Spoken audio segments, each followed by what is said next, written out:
Hi, I'm Aveline. 12 years ago, my sister said I kicked our dog. She cried. My parents believed her. I lost my home, my future, even my cat, taken by animal control like I was some kind of threat. They cut me out like I was diseased. No questions, no defense. Now? Now they want to talk. Why? Because the truth finally slipped out? Because the mask Vera wore started to crack? Because silence doesn't last forever? Especially when it was never mine to begin with? It had been 12 years since I saw that name on my phone. I was sitting in my apartment in Hillsborough, curled up on the corner of my worn-out sofa, wrapped in a throw blanket I bought on clearance a decade ago. My old space heater hummed in the background, battling the soft chill of Oregon's early spring. I wasn't doing anything remarkable, just sipping on herbal tea and absent-mindedly scrolling through news. Then it happened. A vibration on the coffee table, and there it was. Mom! I didn't open it. I didn't even breathe for a moment. My hands froze halfway toward the screen. That name, I thought I'd deleted it. But I hadn't. I'd simply buried it beneath the weight of everything I never wanted to remember. That familiar sting started behind my eyes, a dull pressure like a migraine that had been waiting in the wings for years. I didn't tap to read the message. I just stared at it, as if maybe, if I waited long enough, the screen would go dark and take the past with it. It didn't. Eventually, curiosity or masochism got the better of me. I unlocked the phone. "We miss you. Your sister has something she wants to tell you. Please call us." I laughed. Not the kind of laugh you let out at a good joke. More like the involuntary kind that slips through when something hurts too much to cry. My sister wanted to tell me something? After what she did? After what they all did? I set the phone down like it was something venomous. My tea had gone cold. The silence in the room wasn't comforting. It was suffocating. The only sound was the steady hum of the heater and the sound of my own pulse pounding in my ears. I didn't sleep that night. Instead, I lay on the couch with a pillow hugged to my chest, staring at the ceiling, retracing every moment of the last time I heard their voices. My mom screaming through the phone, my dad silent in the background, Vera's accusations so vivid, so rehearsed. That final blow. "We don't want you contacting us again." The memory hit like a punch I never learned how to dodge. I had begged them to listen. Not to believe me, necessarily, just to listen. But they didn't want truth. They wanted peace. And I was easier to bury than confront. By morning, I still hadn't responded. The sun had barely begun to rise when I drove to the gas station down the block. My tank wasn't empty, but I needed an excuse to step outside, breathe different air. I didn't expect to run into anyone. I rarely did. I'd built a life designed to be invisible. But there she was. Cam. We hadn't spoken since high school, not really. She was standing at the register, fumbling with a bag of gum and a Red Bull. Our eyes locked for half a second before hers widened. "Oh my God," she whispered. "Aveline?" I hesitated. "It's me," I said. My voice felt like it belonged to someone else. Cam stepped closer, lowering her voice. I always knew you didn't do it. I swear, I wanted to say something back then. I was just a kid. My parents told me to stay out of it. I'm sorry." I didn't have words. For the first time in over a decade, someone said it. "You didn't do it." I think I mumbled something like, "Thanks," before retreating outside. The air felt different, heavier. I didn't drive home. I walked, left my car at the pump like an idiot, and just walked. Every step took me back. Hallway at home, Vera standing in the doorway of my room. Toby's whimper, my mother's scream. The look in Vera's eyes, flat, determined. I passed the bakery, the church on the corner, the dog park I still couldn't bring myself to visit. My shoes slapped against the sidewalk like reminders of where I was and how far I hadn't gone. Back at the apartment, I sat at my desk and stared at the message again. Then came another one. "Vera said something at dinner. We're not sure what to think anymore. We want to hear your side." My side. 12 years too late. I didn't respond. I just stood up, walked to the closet, and pulled down the old shoebox I hadn't touched in a decade. Inside, letters I never mailed, receipts I kept for reasons I couldn't explain, and a photo of me holding Toby the year before everything fell apart. I sat on the floor, box open in front of me, heart pounding like a warning bell. I unfolded the first letter in that box, and the handwriting made my stomach twist. The shoebox smelled like dust and old paper, and something else I couldn't name. Maybe the trace of everything I once cared to remember, now folded and yellowed. Nestled between receipts and faded photos was an envelope, unsealed but still crisp. My name was written in Cam's handwriting. Neat, careful. The postmark? June 2012. I sat with it in my lap for longer than I care to admit. The apartment was quiet, as always. No music, no distractions. Just the low hum of the fridge and the soft tick of the wall clock marking off a new kind of silence. I didn't tear the envelope open. I peeled it slowly, like I was unwrapping a memory that didn't want to be seen. Cam had written in blue ink, the kind you only use when you're trying to make something feel personal. Her words were steady at first, then wavered halfway through. "I don't know how to say this without sounding like a coward," she started. "But after everything that happened, my parents told me not to get involved.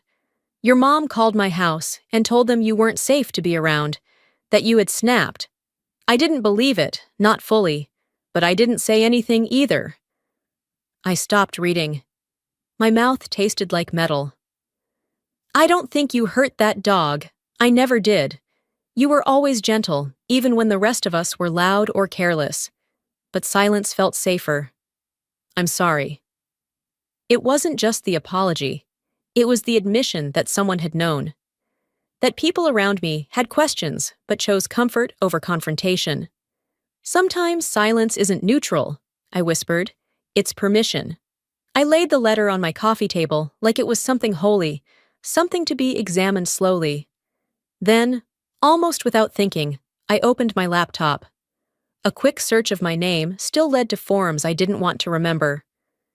Portland girl dog abuse scandal was still cached in some corner of the internet, a ghost that never learned to rest. But then I found something different. On a Reddit thread called Confessions You'll Never Say Aloud, posted 2 years ago under a throwaway account, someone had written, "I once accused someone of something I made up. I panicked. I didn't want to get in trouble.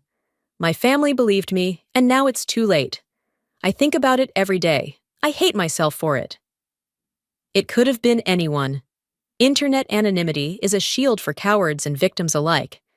But the phrasing, the way the writer used short, clipped sentences, how they avoided directly naming what happened, it felt like something I'd read before. I opened old texts from Vera, the ones I hadn't deleted for reasons I could never explain. She always typed in fragments, always skipped proper punctuation unless she was trying to sound sincere.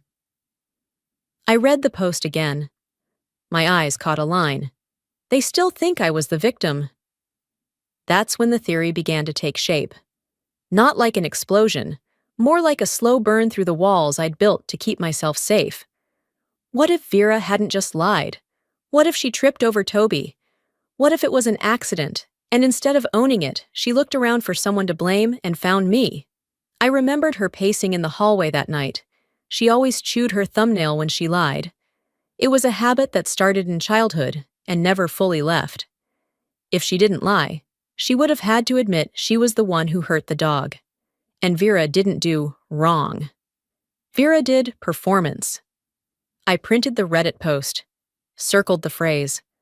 I wasn't even sure what I'd do with it, but something in me needed it on paper. Like holding the truth gave it weight. Back at the coffee table, I took the letter from Cam and laid it beside the printout. Then I opened a new folder on my desktop and labeled it Truth. I stared at those 2 items, one from a friend too scared to speak, another from a stranger who maybe wasn't a stranger at all. Maybe that's all I ever wanted. Someone, anyone, to believe me. My phone buzzed. It was Vera. "Can we talk?" My hands didn't shake, but my heart did. I opened the message. I didn't answer Vera's message. I didn't even read it again. I just sat at my desk, the shoebox still open beside me, and let the weight of the past pull me under like a rip current. That's how it always started. One small wave, then a flood. And then I was back there. Sunday evening. I remember it was just before dinner. My dad was watching a game in the living room. Mom was setting the table. Vera was in her room, door cracked, music playing low. I was in mine, sitting on the floor with Toby. He was old then, stiff in the legs, but sweet as ever. I'd wrapped one of his favorite blankets around him. It had his scent, and mine, woven into the threads like a quiet history we never told out loud. And then the barking started. Not a warning bark, just startled, high-pitched. Then came Vera's voice, loud, shaken. "She kicked Toby!" I stood up too fast, heart dropping like a stone. My door was already opening. I didn't have time to speak. Mom came rushing in, eyes wild. Dad followed behind, slower but silent. "She kicked him!" Vera cried again, pointing at me. "I saw her. She lost it." I didn't say a word, not yet. I looked down at Toby, who had limped into the hallway, tail tucked. Vera bent down, lifting his hind leg just enough to show a bruise I'd never seen before. "Look at that," she said. "What else do you need?" I finally found my voice. "I didn't touch him." Judith didn't even blink. "You expect us to believe that after everything?" "After what exactly?" I asked. But I already knew the answer. I wasn't the favorite. I wasn't even the safe one. I was the one they always whispered about when they thought I couldn't hear. No one asked for my side. No one even looked me in the eye. I didn't even get a trial, I remember thinking. Just a sentence. The room felt smaller, the air thicker. Vera stood still, arms crossed. Mom's hand shook as she pulled her phone from her pocket. Dad didn't speak, not one word. "You need to leave," Judith said, voice level. "Tonight." "You're kidding." Her eyes narrowed. "Do I look like I'm kidding?" I turned to Vera. "Tell them the truth." She blinked slowly. "You think this is easy for me?" "You're lying," I said. She shrugged. "Or maybe you just can't remember it straight anymore." I tried once, just once, to plead. I didn't hurt him. I would never. But pleading only works when someone wants to listen. That night, nobody did. They gave me 15 minutes to pack. I remember because I asked for more time and was told, "You're lucky we're not calling someone else." I took a duffel, some clothes, my phone. That was it. Milo. I hadn't even thought about Milo yet. He was hiding under my bed. When I got down to coax him out, Mom was already calling someone. She stepped out the front door and spoke in hushed tones. Minutes later, a knock. A man in uniform. "Officer Malone," he said. "We've received a concern about potential animal mistreatment. Just a precaution, ma'am." Milo didn't understand. He meowed when they carried him away in that hard plastic crate, looking back at me like I could fix it. I didn't cry until the door shut. That sound, the final latch. It took something out of me I never got back. I collapsed in the driveway, the duffel slipping from my shoulder, my hands pressed against the concrete. They didn't come outside. No one followed me. That was the night everything collapsed. Back in the present, I walked to the fridge and stared at the photo of Milo, taped in the corner, edges curling. His eyes were still clear in the picture. That old photo had survived 3 apartments and 2 cities. I'd thought about throwing it away more than once, but something always stopped me. I sat back down at my desk. I didn't open Vera's message. Instead, I opened a blank document and started to type. What they took from me. Each line felt like lifting a stone from my chest and setting it down where it belonged. Home, trust, a future, Milo, 12 years. I hit save. The phone rang. Mom. The phone rang 3 times before I pressed accept. I didn't plan to answer. I was just tired of letting everything stay frozen. I didn't say hello. I didn't need to. Judith's voice filled the line, softer than I remembered. We both knew the version of her that used to bark orders didn't fit anymore. There was hesitation in her tone, like she had rehearsed this call 100 times and still didn't know how to start. "I've been meaning to say something," she said, her voice edged with breath. "Something I never told you." I sat down slowly at the kitchen table. The rain outside tapped the windows like a nervous child asking to be let in. "There's a lot you never told me," I said. Not bitter, just flat. Judith hesitated. "That night, the night you left, there was a neighbor, Harriet. You remember her?" I nodded, forgetting she couldn't see. "Of course." She said she saw something. I didn't want to hear it at the time. She mentioned that maybe it wasn't you who hurt the dog. My fingers curled against the edge of the table. "And what did you say to her?" "I told her not to meddle. I told her we had it under control." I closed my eyes. I remembered Harriet that night, standing by her front door in her blue robe. She had peeked out when things got loud. I'd seen her watching, hand on her hip, face tight. There was something in her expression. A question. Or maybe guilt. She'd looked like she wanted to say something. But then Judith had yanked me by the elbow, told me not to make a scene on the sidewalk. And Harriet? She went inside and shut the door. "They always say it's not my business, until they're forced to admit it always was," I said. She saw the lie and decided her comfort mattered more. Judith didn't argue. "I know." There was a long pause. "That night," she finally said, "I told you to pack your things. Do you remember what I said?" I leaned back in my chair. "I remember every word." She inhaled. "I told you to come back when you were ready to admit it." I didn't speak. Judith continued, slower now. "I didn't want to believe Vera would lie. I needed the story to be simple. Your silence made it easy to believe." I swallowed that. Let it settle like old dust on the tongue. "What about now?" I asked. "Now I can't live with what we did to you." There it was. 12 years late, cracked at the edges. But there. I stood up and walked to the front closet, still holding the phone to my ear. I opened the box marked Milo's papers. Inside were old vet bills, adoption forms, and a fraying photo of him curled at the edge of my bed. But something new caught my eye. Something I'd completely forgotten about. A flash drive, duct taped to the underside of the box lid. It was the one from the security camera. The pet cam I'd set up that year to catch Milo jumping on the kitchen counters while I was gone. I hadn't thought about it in years. I stared at it. Judith was still speaking. I only caught half of what she said. "Been acting strange. Vera, distant, agitated. She says things that don't make sense. I think she might say something soon. You should be prepared." I pulled the flash drive off the lid slowly, like it might burn my fingers. "It took a neighbor's silence," I said, "my mother's delay, and my sister's lies to build this wall. And now you want me to help tear it down?" Judith didn't reply. I walked back to the desk and set the drive next to the keyboard. "I'll be in touch," I said. And I ended the call. I didn't know what was on that drive, but part of me hoped it would burn everything down.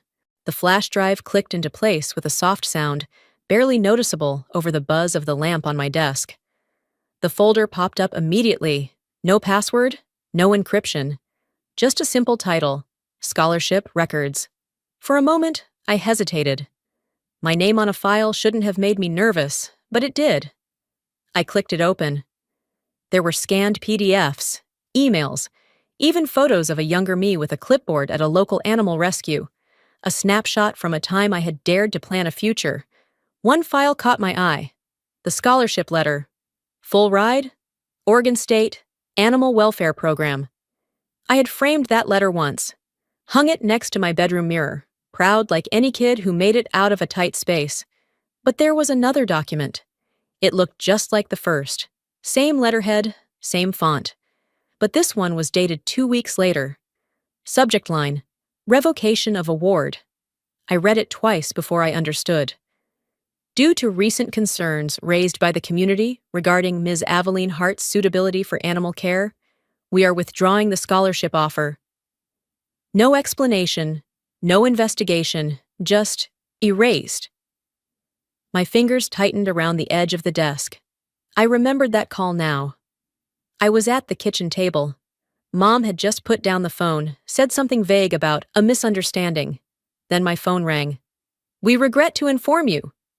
That's all they said. I hadn't cried then. I'd swallowed it whole like another part of me that didn't deserve to speak.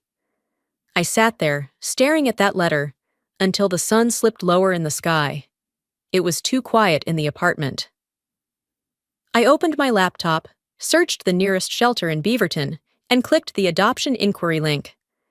I typed in a fake name, Maggie Peterson, and selected a small gray tabby cat.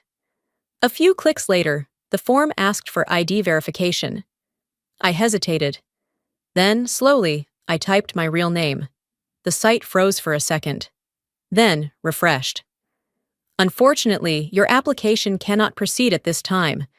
Please contact administration if you believe this is an error." I sat back in the chair. My chest felt hollow. I called the shelter. A young man answered, cheerful at first.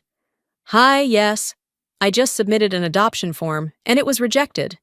Can I ask why?" He paused. I heard typing. Then his tone shifted. "Oh, I'm sorry, I can't disclose internal notes. But the record here, it's flagged. Community reported concern several years ago." I kept my voice steady. "Flagged by who?" Another pause. It just says, "Report submitted by Judith Hart." My breath left me before I realized it.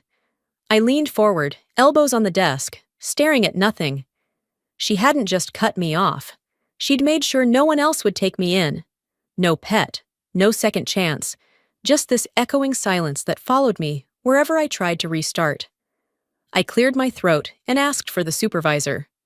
10 minutes later, I was on the line with a middle-aged woman who sounded like she'd seen too many of these situations.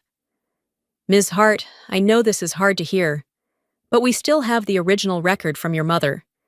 It cites behavioral instability, past trauma involving a family pet, and an unverified concern submitted during your scholarship period. We keep those for liability." "Liability?" I whispered. "For a lie?" She didn't respond. I thanked her and ended the call. That night, I started a new folder on my computer. I called it Erasure. I scanned the documents from the drive.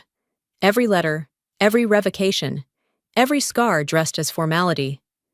Then I added the shelter rejection screen, the call log, and a recording of the conversation with the supervisor. I wasn't going to plead for understanding anymore. I was going to document it. They erased me from their story. I was writing my own now. I was about to shut the computer when I noticed another file buried in the downloads, an email thread I didn't recognize.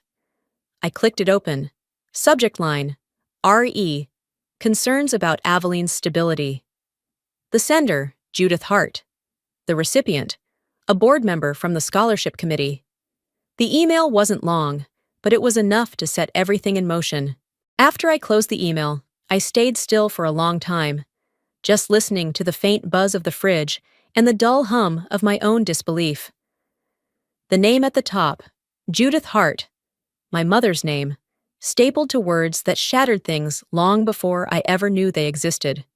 It should have ended there, but of course, it didn't. I opened a browser, typed Vera's name into the search bar like I was lighting a match, and hit enter. Her face filled the screen immediately, smiling, polished, surrounded by puppies, and perfectly lit natural backgrounds. Her Instagram bio read, "Animal advocate, voice for the voiceless." Voice for the voiceless?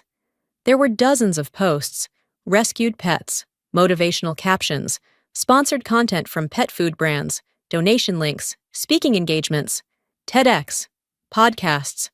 One image showed her holding a senior dog that looked so much like Toby. I nearly stopped breathing.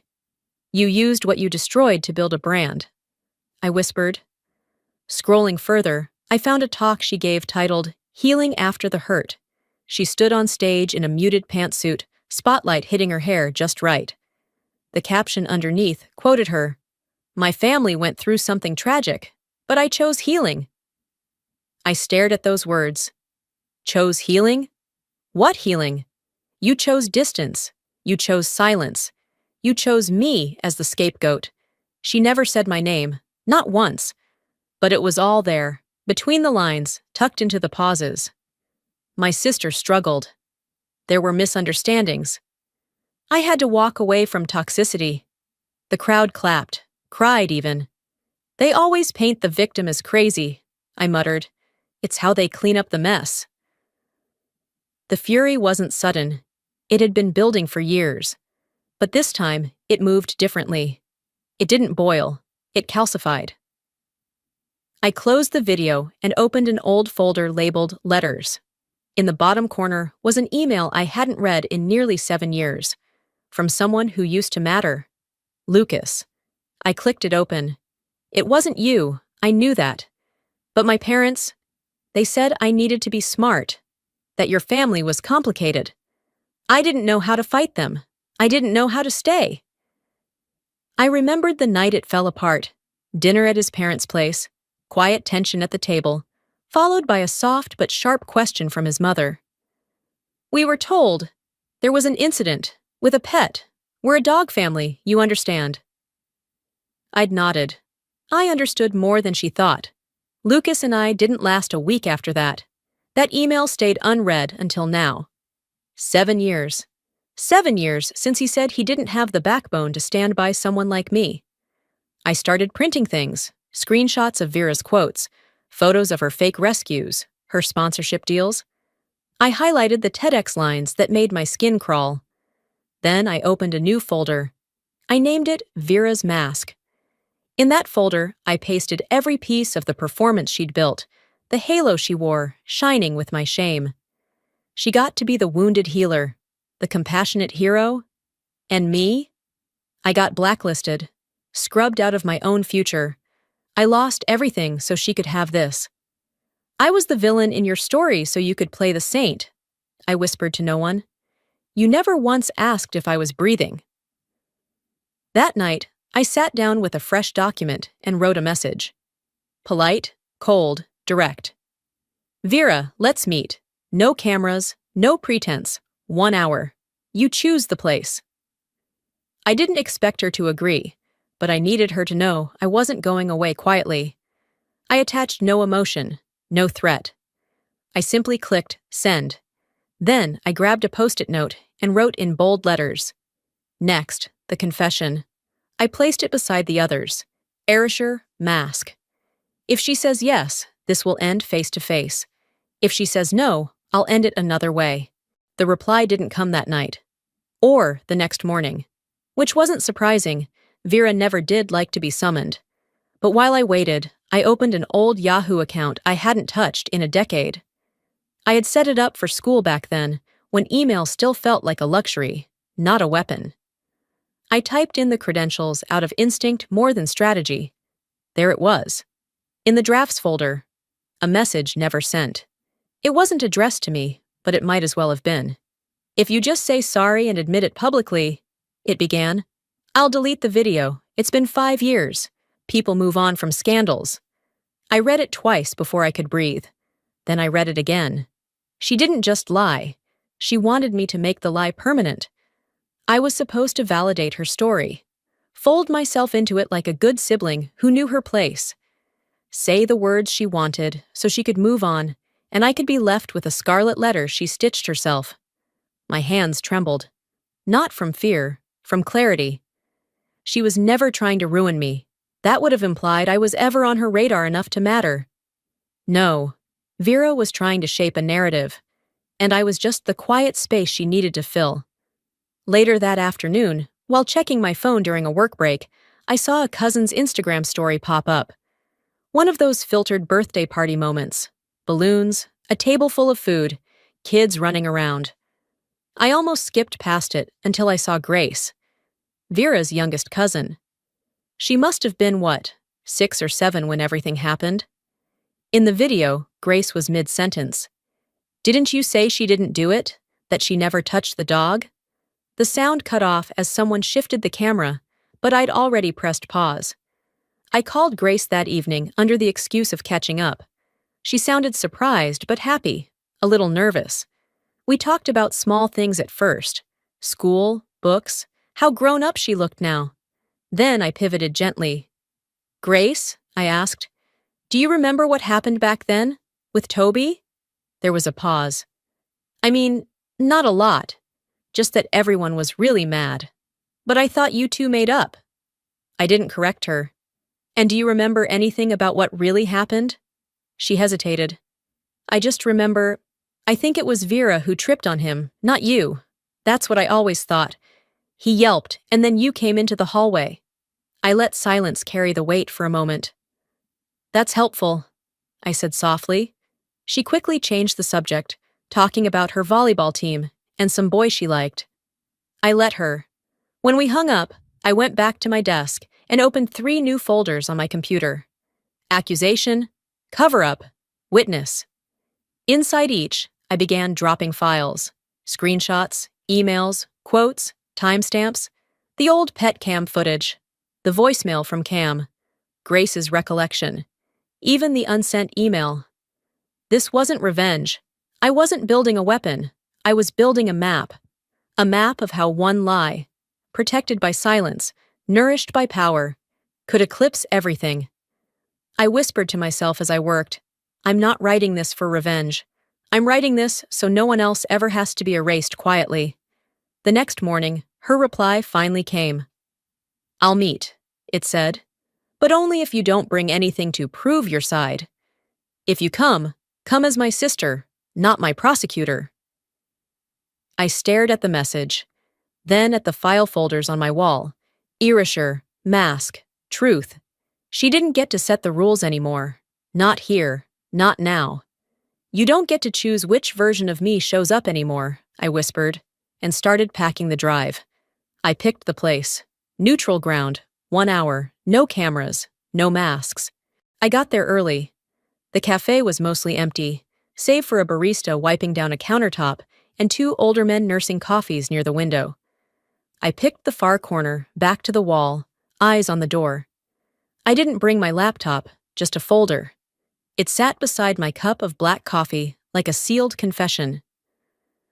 Vera arrived 15 minutes late. No apology, no expression.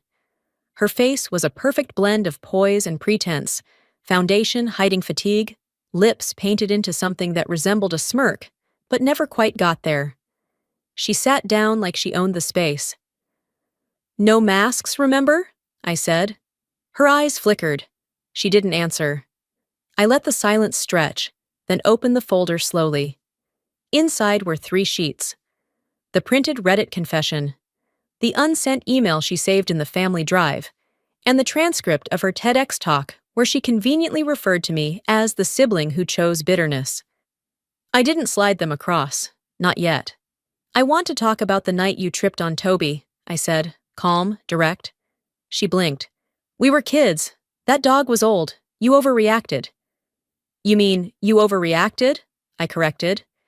Then I reached into my purse, pulled out the USB, and set it gently on the table. Want to watch the moment you let me take the fall for it? Vera's mouth opened slightly, then closed. Her fingers twitched against her designer purse. I didn't raise my voice. I didn't need to. That little dog cried out when you fell over him, I continued. You panicked. You saw Mom running down the hall, and instead of saying I'm sorry, you said my name. I leaned in. And I paid for it every day for the next 12 years. Her posture stiffened. You think people care about this now? They've moved on. I haven't, and neither have you. Otherwise, why are we here? Vera looked away. The door opened behind her, and Judith stepped in, followed closely by Dad. I didn't flinch. Vera had brought backup. Of course she had. Judith approached with less grace than usual. Her hair was grayer than I remembered, but her presence still carried that same air. Like every room was hers until proven otherwise. I didn't know you'd be here, I said flatly. She sat without asking. I wanted to hear the truth, for once. You've had 12 years, I said, and plenty of truth you ignored. Dad said nothing, just folded his hands on the table like we were at a PTA meeting. I slid the folder toward the center of the table. In case you want to refresh your memory. Judith opened the top sheet, the confession from Reddit, and her eyes scanned it slowly. Then the unsent email. Then the transcript. This is a lot, she whispered. It's just a fraction, I replied. There's more. Shelter blacklist. Emails to my scholarship board. Your fingerprints are all over it. Her hands trembled as she held the papers. I believed her because I needed someone to blame. And you didn't fight. I nodded once. And that was convenient for everyone, wasn't it? Judith didn't look at me. Dad still hadn't spoken. You didn't just bury me, I said. You locked the door behind me and handed out the shovels. Vera's voice came, quiet and low. I didn't think you'd survive. I stood, picked up the USB, slid it back into my purse. That's the part that saved me, I said. And I left. I didn't run. I didn't cry. I just walked out into the sun, finally carrying my own name again. That night, the silence in my apartment was deeper than usual. Not the kind of silence that soothes, the kind that settles on your shoulders like a lead blanket and dares you to move. I sat at the kitchen table, the confrontation replaying like a broken reel in my mind. Vera's flinch, Judith's cracked voice, my father's void of words. Their faces had once meant home. Now, they just looked like locked doors. I reached for the envelope I'd prepared earlier, thick with therapy invoices, school rejection letters, screenshots of emails, and shelter blacklists, all labeled dated, irrefutable. At the top, I slipped in a typed note. This is not revenge. This is the bill you left unpaid. On the front of the envelope, I wrote in block letters. 12 years of silence. The next morning, I drove to my parents' house. I didn't knock. I didn't hesitate. I just walked up the porch steps and pushed the envelope through the mail slot. No one came to the door. I didn't wait to see if anyone would. By the time I got home, the tension in my chest had turned to something else. Not peace, exactly, but steadiness. 3 days passed before I got anything back. A letter came by mail, hand-addressed. I knew the handwriting before I even opened it. Judith. I didn't tear it open right away. I left it on my coffee table, unopened, for hours. Maybe part of me hoped it would vanish on its own, like everything else they'd refused to face. Eventually, I opened it. She didn't start with, I'm sorry. She didn't start with Dear Aveline. She started with honesty. I didn't protect you because I was afraid of being wrong about Vera. And because admitting we were wrong about you meant we failed as parents. Harriet told me something that night. She said she saw the dog jump when Vera stumbled. I told her to keep quiet. I chose silence. I needed the story to be clean. I read the whole letter once. Then again, slower. No excuses. Just truths long buried. Judith ended it with a line that stopped me cold. I don't expect you to forgive me. I just hope you know I've changed. I sat for a long time after that, the letter resting across my lap like something fragile. Change isn't a request, it's a receipt. I would believe she'd changed when the evidence showed up, just like they demanded from me. I folded the letter neatly and filed it into a new folder I'd labeled Unanswered Truths. Later that afternoon, I walked past a small cafe on 13th Street, one Vera used to frequent for her influencer content. Outside the window, tacked to the bulletin board, was a flyer for an upcoming mental health panel hosted by a local community center. My name was listed as a guest speaker. I stared at it, stunned. I hadn't applied, hadn't signed up. At the bottom of the flyer, printed in tiny letters, submitted by Cam Jordan, friend, advocate. A quiet smile pulled at the corner of my mouth. Maybe the story I was afraid to live is finally mine to tell. And if I was going to tell it, I'd start where I always wanted someone to listen. The recording wasn't loud. Vera's voice was soft, almost careful. But in those few words, she unraveled everything. I didn't think you'd survive. The way she said it wasn't cruel. It was worse. It was casual. Like it wasn't a confession, just an afterthought. Something she could toss into the air like a sigh and assume it would dissolve. I trimmed the audio clip and saved it under a file name no one would forget. Then, I opened a new message window and typed in the email of a journalist I used to follow when I still believed stories could be told honestly. No name, no context, just the recording and a subject line, for when image and integrity don't match. I hit send. 3 days later, it broke. It started local. Channel 5 Portland. By noon, it had spread. Animal rights influencer accused of fabricating abuse story for online fame. The headline sat under a split-screen image. Vera holding a rescue dog and a waveform from the recording I sent. They played the clip, her voice saying it again.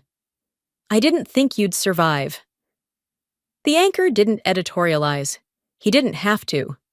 An hour later, the animal charity she'd worked with for years released a statement. Due to a recent breach of ethical standards, we are terminating all partnerships with Ms. Vera Hart, effective immediately. They included words like misrepresentation, moral inconsistency, and conflict of interest. I didn't cheer. I didn't smile. I just stared at the screen and felt my breath come a little easier. By evening, my inbox had flooded. Anonymous messages, some from names I hadn't seen since high school. I'm sorry I believed her. You deserved better. I never forgot. I didn't reply, I just read. And somewhere in that wave of messages, there was one from Judith, a voicemail. I didn't know she could fall this far. Her voice cracked. But maybe she needed to. I didn't call her back. Later that night, Cam sent me a voice memo. She didn't say much. I'm proud of you. You didn't just survive. You told the story on your terms. I saved it under a new folder and renamed the file. Worthit.mp3. Then I opened my journal, the one I hadn't touched in months. I wrote, "The apology I wanted never came, but the truth didn't need an invitation." That line sat on the page like a period at the end of a long, unfinished sentence. I closed the book and went to wash the dishes. That's when I found it. A card tucked in between the pile of unopened mail. No return address, but the handwriting was unmistakable. Judith. I opened it with steady fingers. If you ever want a seat at the table again, one is waiting. That was it. No more, no less. I stared at the words for a while. Then I folded the card, slid it back into its envelope, and placed it in the kitchen drawer beside old takeout menus and spare batteries. I had a seat. You threw it out. I built my own. But just because I built my own seat doesn't mean I'll never walk back in the room. Portland in December has a particular kind of hush to it. It's not the cold that quiets things. It's the way the light filters through gray clouds, how people talk softer, drive slower. I walked through a neighborhood I used to avoid, hands deep in my coat pockets, passing homes lit with wreaths and white lights. Windows glowed with dinners, dogs curled near fireplaces. I could almost pretend it was someone else's childhood I was remembering. Cam's voice played in my ear again, her message from the week before. I'd listened to it so many times, I didn't need the audio anymore. You didn't just survive, you told the story on your terms. And I had. Every word, every file, every name. They weren't weapons. They were light. And when you shine enough light, even the best masks melt. I wasn't the one who needed the story cleaned, I murmured. I was the one who had to survive it. Back at my apartment, I booted up the website I'd quietly built over the last month. Voices Rewritten. A digital platform for people like me, people who didn't get to defend themselves, who were labeled, silenced, buried in half-truths by the ones who were supposed to protect them. My story sat on the homepage, under a pseudonym, but Cam had left a comment that echoed in my inbox all week. Your real name deserves to be part of this. She was right. I clicked edit and typed it. Aveline Hart. Above it, I'd written a line that had become my compass. Being erased quietly is not peace. Speaking up is not violence. As I updated the site, an envelope slid through my mail slot. Judith's handwriting. Her second letter was shorter. This family won't survive what Vera did. Maybe it shouldn't. There was no request for a phone call, no appeal for grace. I sat with it for a while, then folded it, pressed it into the same folder as her first letter, Unanswered Truths. Some wounds aren't stitched. They're left open to teach. That afternoon, on my way to pick up groceries, I crossed Burnside and saw someone familiar on the opposite sidewalk. Vera. Alone. Head down, oversized sunglasses, doing a poor job of hiding the weight she now carried. She didn't see me, or maybe she did. I didn't wave. I didn't smile. I just kept walking. Let her wonder if I still hate her. That's not my burden anymore. Indifference is the opposite of captivity. By nightfall, my inbox had tripled. People had found the site. They were sharing their own stories, false accusations, family betrayals, jobs lost to whispers they never got to confront. One message stopped me. You told my story without knowing me. Thank you. I stared at it a long time, then clicked reply. My fingers hovered for a second before I typed, "This is Aveline. I'm listening. The world may forget what they did, but now I'm someone they won't forget. But even strength needs stillness, and sometimes healing has fur and four legs." The sky over Portland was the kind of overcast gray that never quite commits to rain, but carries the weight of it anyway. I stood at the front door of the house I once called home, small box in hand, my breath misting in the cold air of Christmas Eve. 12 years. That's how long it took me to stand here again, not as someone seeking forgiveness, but as someone delivering the final line to a story they tried to write without me. I knocked once. No one opened the door right away, and I didn't wait. I turned the handle and stepped inside. The living room was quiet, too quiet for a holiday gathering. Judith sat on the couch, her hands resting in her lap. Vera stood off to the side, face washed out, lips pressed into a tight line. There were no garlands, no candles, just a silence that smelled like surrender.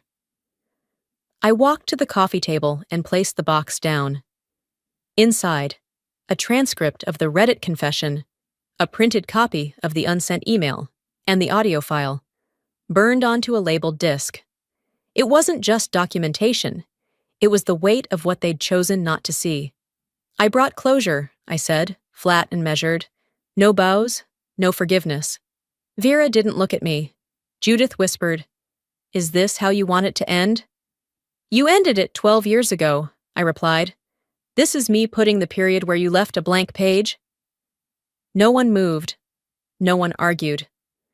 "This same folder," I added, "was sent this morning to the new board at the charity, to your top sponsor, and to a local journalist who actually believes in follow-ups." Vera's breath caught, but she didn't speak. Judith's gaze dropped to the carpet. "This isn't fair," she said quietly. "No," I agreed. "But at least now it's finally accurate." I turned and left the same way I came in. I didn't slam the door. I didn't look back. There was nothing behind me worth remembering. By the time I got home, night had fully settled. My apartment smelled like pine and laundry detergent. Warm. Mine. A small box sat at my doorstep. No return address. Inside, wrapped in a simple blanket, was a cat. Gray and white, eyes wide and curious. No note, just a paw print pressed into a card that said, "Thank you." I named him Milo II. That night, I sat at my desk with Milo curled in my lap, soft purring echoing through the stillness. I opened my laptop and added the final paragraph to my public story. At the top of the campaign page, voices rewritten, and at the bottom, a new quote in bold. They said silence was noble. I say justice is louder. I leaned back, exhaled slowly. A new email pinged in. Subject, book proposal, let's talk. The sender? A New York editor. I smiled, not because it was validation, but because, for once, the world wasn't looking away. And just like that, the girl they erased became the woman they couldn't ignore. "Hi," I'm Venitra. On Christmas Eve, I walked into my parents' house and saw something missing: my face, cropped cleanly out of the family portrait above the fireplace like I was never part of it. They called me just the guest, but the gifts under the tree were bought with my money. The purse my sister opened with fake surprise, charged to my account. No one looked ashamed. No one even looked surprised. So I gave them an envelope. Inside, everything they tried to erase. What happens when the daughter they edited out decides to edit herself back in? On her own terms? And what do you do when silence stops being protection and starts being a weapon? The tires crunched against the frozen gravel as I pulled into the driveway. The house looked exactly the same. Same string lights wrapping the porch columns, same red wreath on the door, and the same curtain pattern I'd memorized as a child. But stepping out of the car, I felt none of the warmth those memories used to bring. Snow clung to the soles of my boots as I crossed the walkway. The scent of pine and cinnamon drifted from inside, mingling with the distant sound of holiday jazz. It should have felt comforting, nostalgic even. Instead, it was like slipping into a costume that no longer fit. The front door opened before I could knock. Vervain stood there in her holiday sweater, a fixed smile stretching her face. "You made it," she said, stepping aside without a hug. Her perfume hit me instantly, floral, sharp, intentional. It smelled like cover-up. I walked in and scanned the foyer. The place had been redecorated again, everything curated, down to the angle of the throw pillows. The kind of home that looks perfect on Instagram but feels like a museum in real life. I moved toward the living room, shrugging off my coat. That's when I saw it. Above the fireplace, where our old family photo had always hung, was a newer, larger frame. The image was crisp, professionally done. Mother in her signature red blazer, Thorne beside her, with that forced half-smile, and Callista mid-laugh like someone had just told her a delightful joke. It was the kind of photo you'd use in a Christmas card campaign. But I wasn't in it. Not even off to the side, not blurred in the background. I had been edited out, cleanly. No jagged lines, no missing limbs in a poorly cropped mistake. Just gone. I stared at it for a long moment. No one said anything. No explanation followed. Not that I expected one. I let out a small breath and muttered, "Subtle." My voice didn't carry. That was fine. I dropped my overnight bag by the couch and sat back straight. The fireplace crackled softly. If I listened closely, I could almost hear the sound of my own absence echoing in that room. "You'll be sleeping in the guest room," Vervain called from the kitchen. "Not your room, not even the upstairs room. Guest." "Of course," I replied flatly. "Wouldn't want to take anyone's space." Thorne entered a moment later, barely looking up from his phone. "Traffic okay?" "It was fine," I said. That was the entire exchange. Then Callista came gliding in, her hair perfectly styled, holding a wine glass with a sprig of rosemary. "There she is," she sang, "all the way from Oregon. Welcome back to the nest." "The guest nest," I said, smiling without teeth. She giggled. "You know how Mom is with themes. Every room has one now. Yours is Scandinavian minimalism, very crisp." "Minimalism suits me," I said, and no one caught the bite behind it. Dinner was announced like an event. Vervain had prepared Cornish game hens, roasted vegetables, and a quinoa salad, her usual showcase of domestic perfection. She gestured me toward a seat at the far end of the table, away from the centerpiece and directly under the vent. "Make yourself comfortable," she said, as if comfort had ever been an option. Callista led the toast, of course, something about gratitude and family and cherishing every moment.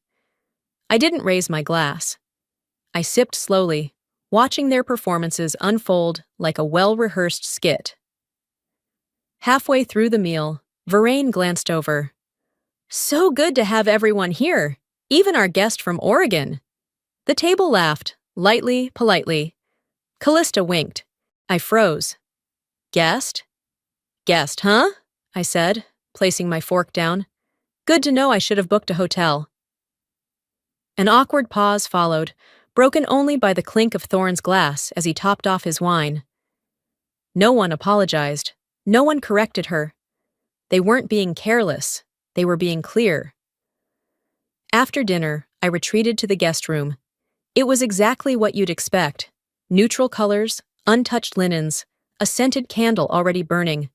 The walls were bare. No sign that I'd ever lived in this house, ever laughed in its kitchen, ever cried in its halls. I sat on the edge of the bed and stared at the suitcase I hadn't unpacked. That photo above the fireplace wasn't an oversight. It was a statement. You don't belong here anymore. I lay back and stared at the ceiling fan, rotating in slow motion, each blade slicing the silence, like a clock hand counting down. They always said I was the strong one, the independent one. They built me that way, by forgetting birthdays, skipping recitals, losing track of where I lived or what I did. And I let them. I let them think I didn't need anything because I was tired of asking. Toni Morrison once wrote, "If you want to fly, you have to give up the things that weigh you down." I used to think she meant regrets. Now I think she meant people. And still, I stayed. One more night, one more chance. Even if deep down, I knew nothing would change. Morning sunlight filtered through the gauzy kitchen curtains, casting pale lines across the tile floor as I stepped into the dining room. The house was wide awake now, smelling of maple syrup and rosemary, sounding of cheerful jazz and polished laughter. The table was already set. Everything matched. Even the chaos here was curated. Callista stood near the buffet, barefoot in a silk robe like some lifestyle host giving tips for the perfect brunch setup. "These are homemade," she beamed, pointing to a plate of pancakes stacked like architecture. "Gluten-free, almond flour, local eggs. We've really elevated tradition." I glanced at the long table. Name cards marked every seat. Mom with a little holly leaf doodled on hers, Dad's printed in gold, and Callista's decorated with a glittery ribbon. There was one spot left. No card. Tucked in the far end, right near the back window where the draft slipped in from the old seal. I sat there without a word. Plates clinked. Chairs creaked. The two family friends invited for this picture-perfect holiday chatted animatedly with Callista about her trip to Tulum, her upcoming product line, and how her latest video had touched so many lives. I poured myself some coffee. No one noticed I hadn't eaten. A stack of gifts sat near the tree. As they were passed out, one box remained. Simple wrapping, no tag. Vervain picked it up and walked it over with a casual grace that said everything had been pre-planned. "We weren't sure you were coming," she said, her voice honey-sweet, "so we kept it neutral." I opened it slowly. Inside was a white ceramic mug. It read, in curling script, "Try not to take things personally." Callista burst out laughing. "That's hilarious," she said, turning to the others. "Come on, that's just funny." Even one of the guests chuckled politely. I looked at the mug, turned it once in my hands, then slid it back into the box. My face didn't move, but inside, I was archiving this moment, tucking it into the ever-expanding folder labeled Proof. I didn't respond. I didn't smile. I just made sure they saw me close the lid. We moved on. Conversations bloomed again, like nothing had happened. That's how these things go in families like ours. Someone plants a landmine, it explodes, and then everyone politely ignores the debris. Midway through brunch, another guest arrived. One of those distant friends of the family I hadn't seen since high school graduation. He was balding now, wearing an oversized coat and holding a bottle of sparkling cider. "Wow, it's been years," he said, greeting everyone warmly. When he reached me, he paused, visibly trying to place my face. "You must be Callista's cousin from out of town, right?" Vervain said nothing, just sipped her mimosa and pretended to be absorbed in slicing a scone. I smiled. Not the forced kind. The quiet, final kind. "No," I said evenly. "I'm the older daughter, the one they didn't label." His smile faltered. He nodded awkwardly and turned away. That was the moment it shifted. Not for them. For me. I wasn't speaking to be understood. I was speaking to confirm what I already knew. They didn't forget me. They erased me. And I'd finally stopped handing them the eraser. I excused myself from the table soon after, feigning fatigue. No one argued. Upstairs, I pushed open the door to what used to be my bedroom. It was now a makeshift storage space. Boxes of seasonal decor, a folded treadmill, and a few plastic bins labeled MISC lined the walls. The only remnant of my past was a small crack near the window pane, the one I used to trace with my finger when I couldn't sleep.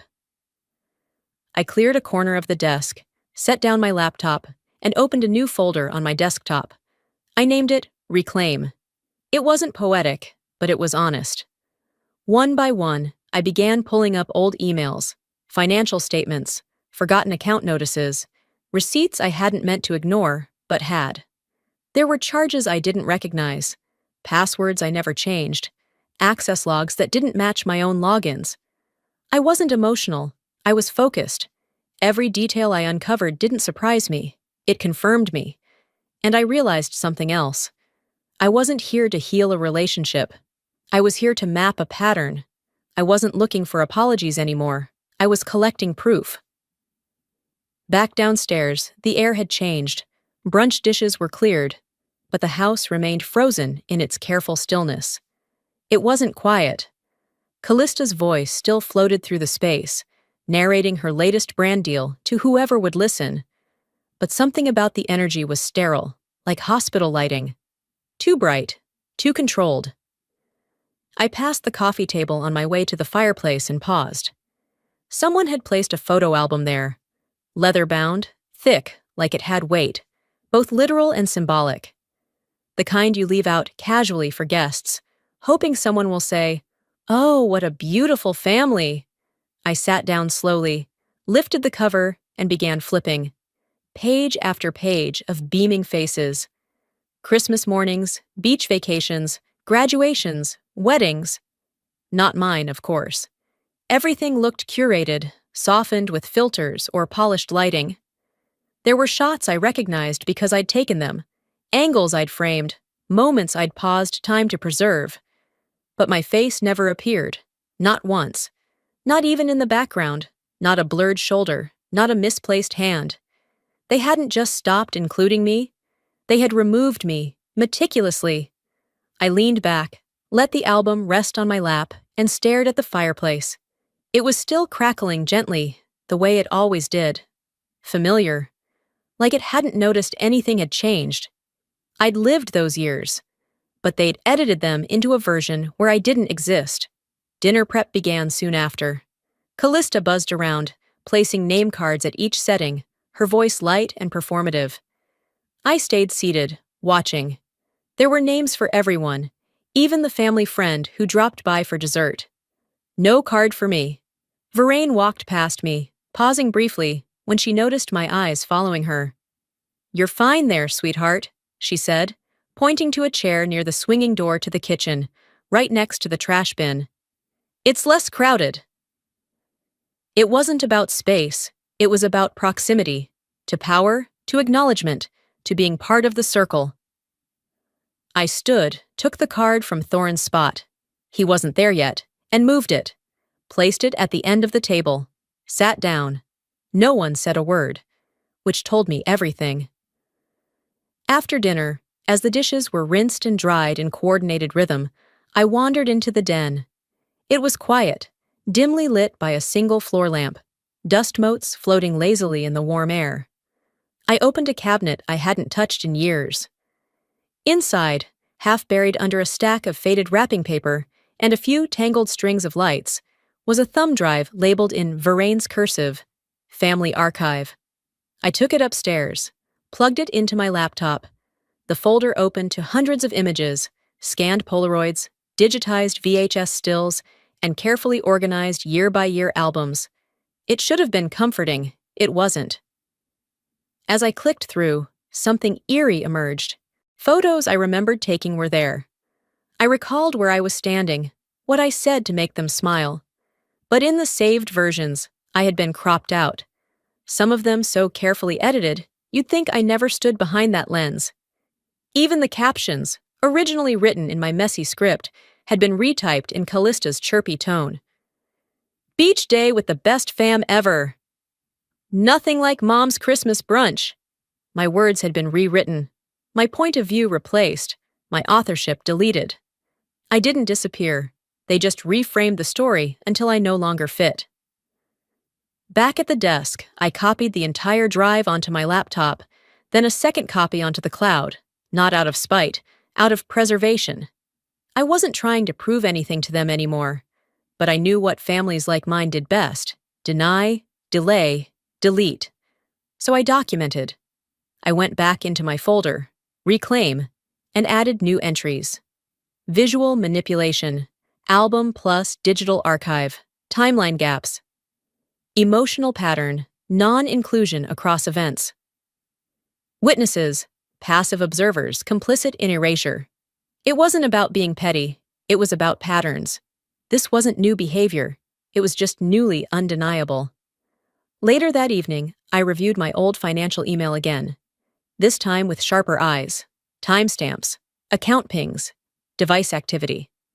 My digital footprint had been tampered with before. This was simply another layer. As I scrolled, I thought about how truth doesn't always scream. Sometimes it whispers. In photos cropped without comment, in chairs placed near trash cans, in albums where you vanish frame by frame. I wasn't fighting a mistake. I was fighting a narrative. You can't challenge a story that doesn't include you, unless you write your own.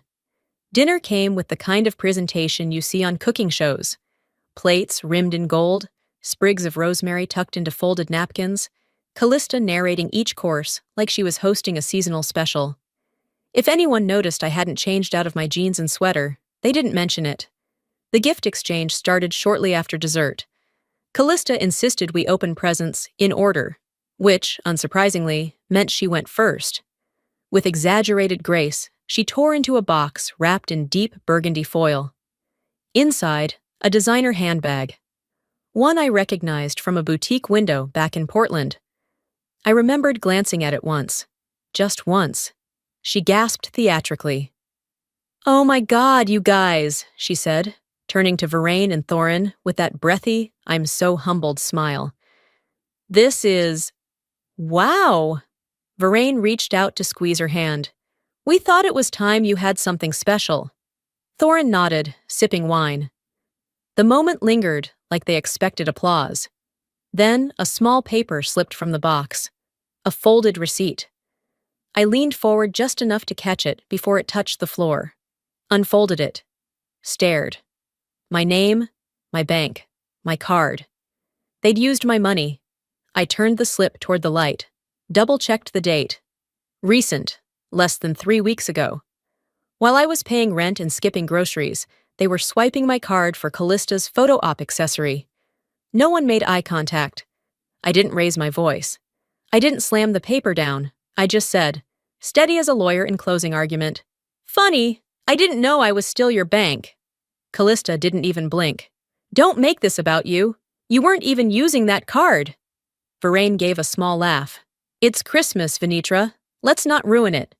I folded the receipt in half, then in half again, and tucked it into my back pocket.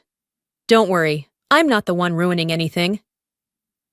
Later that night, after the laughter had moved into the other room, I found myself in the kitchen alone. The sink had been cleaned. The candles were out, but the trash hadn't been taken out yet. I opened the lid.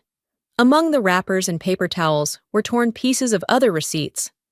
I started pulling them out, assembling the puzzle on the granite countertop like I'd done this before, which in a way I had. Charges to stores I'd never visited, brands I'd never worn, gifts I'd never given, but apparently had funded. All linked to my secondary account, one I'd given Verraine access to years ago during a medical scare. I'd forgotten to revoke it.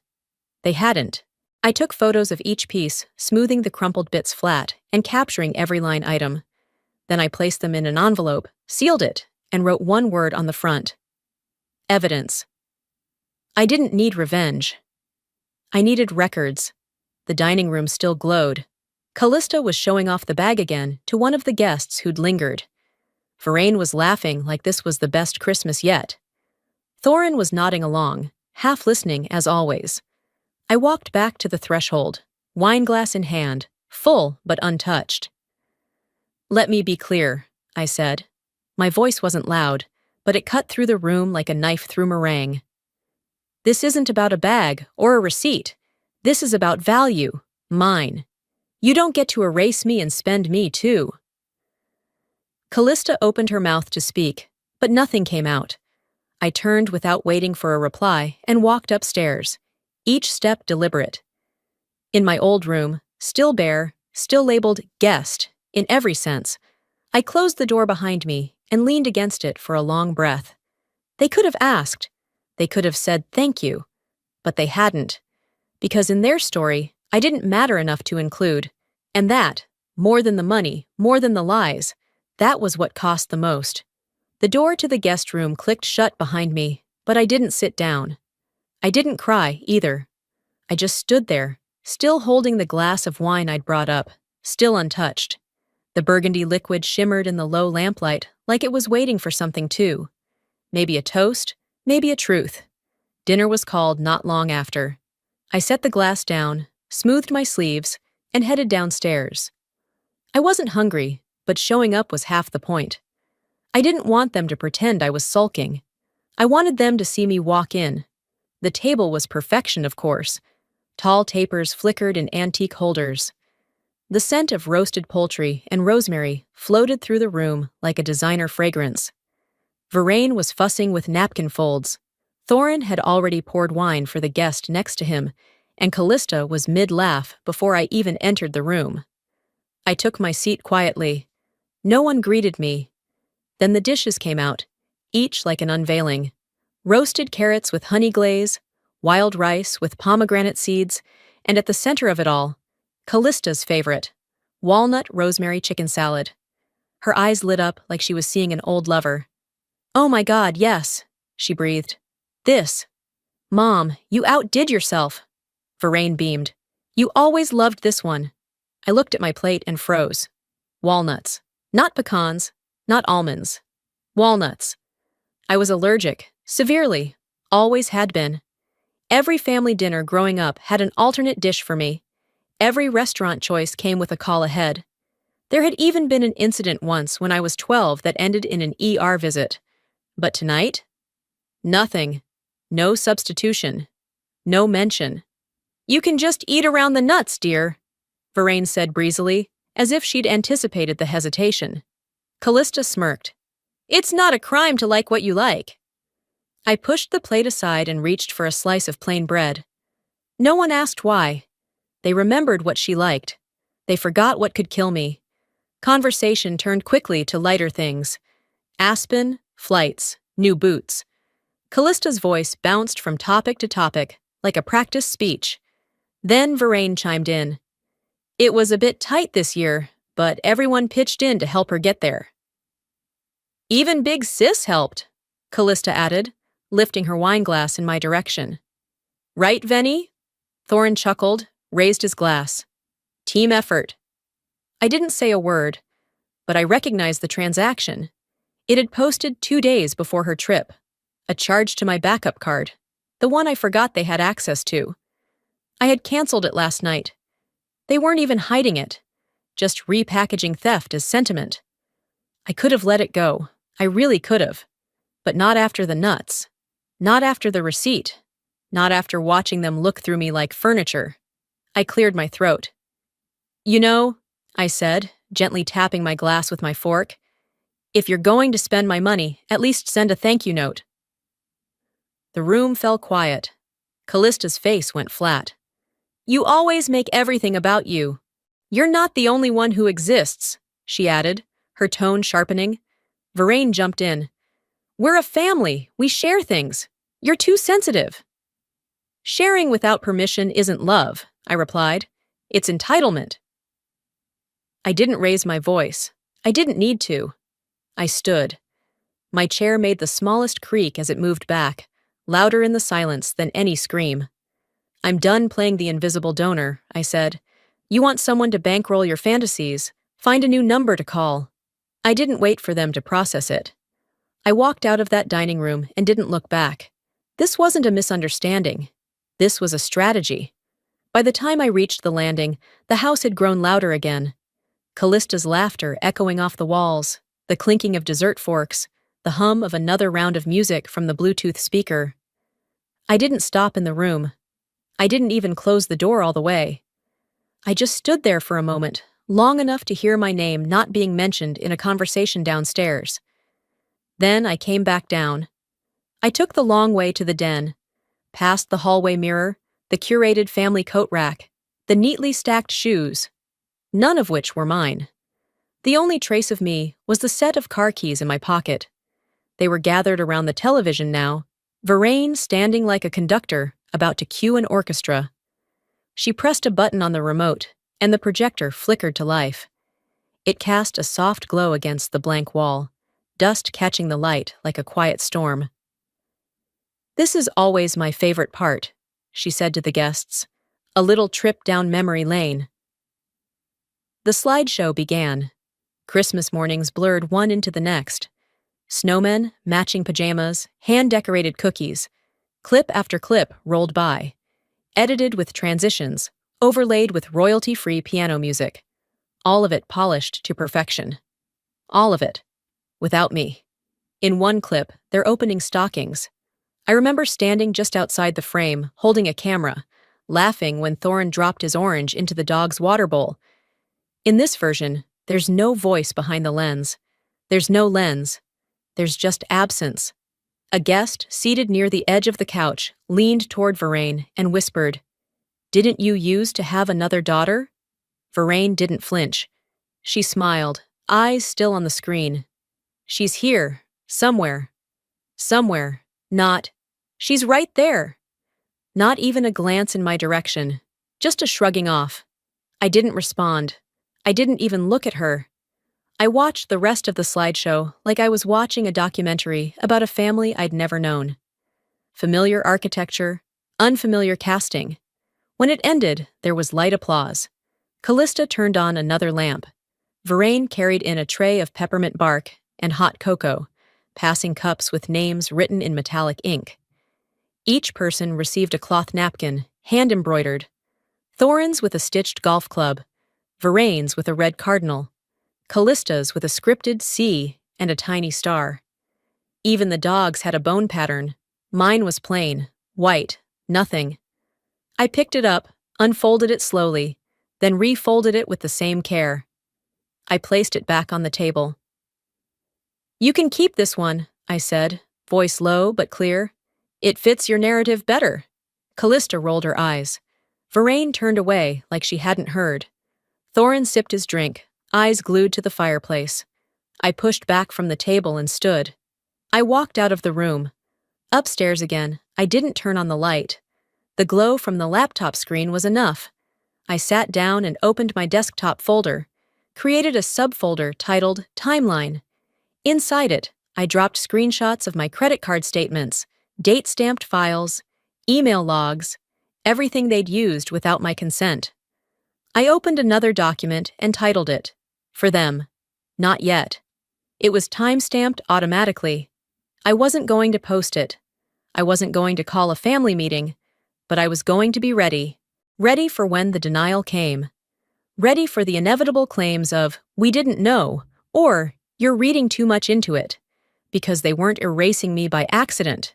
They were erasing me because it made the story cleaner, easier to sell. But I had the receipts. If they were writing me out of the story, I was writing the ending myself.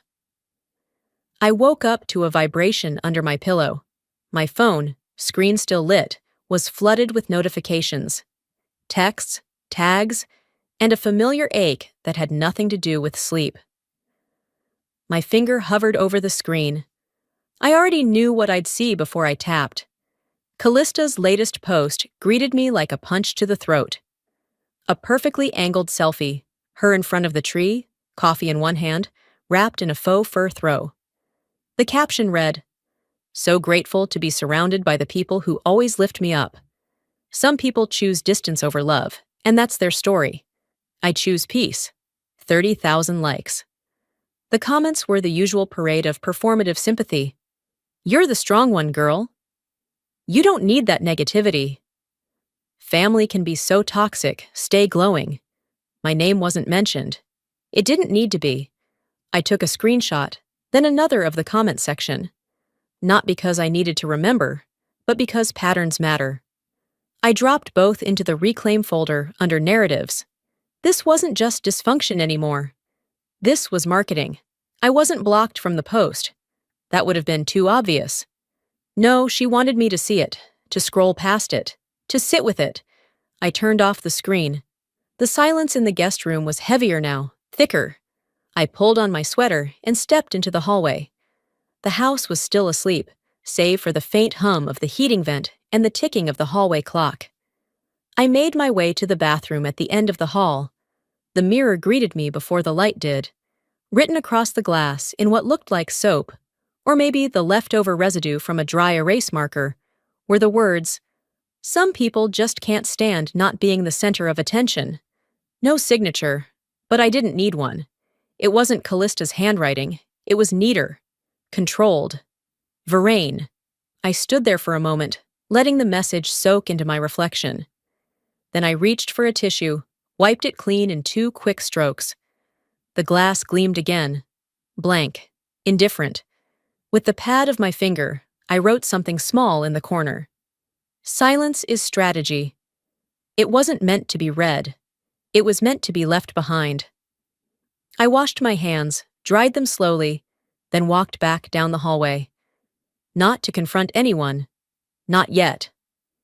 I returned to the guest room, opened my laptop, and clicked back into the Reclaim folder.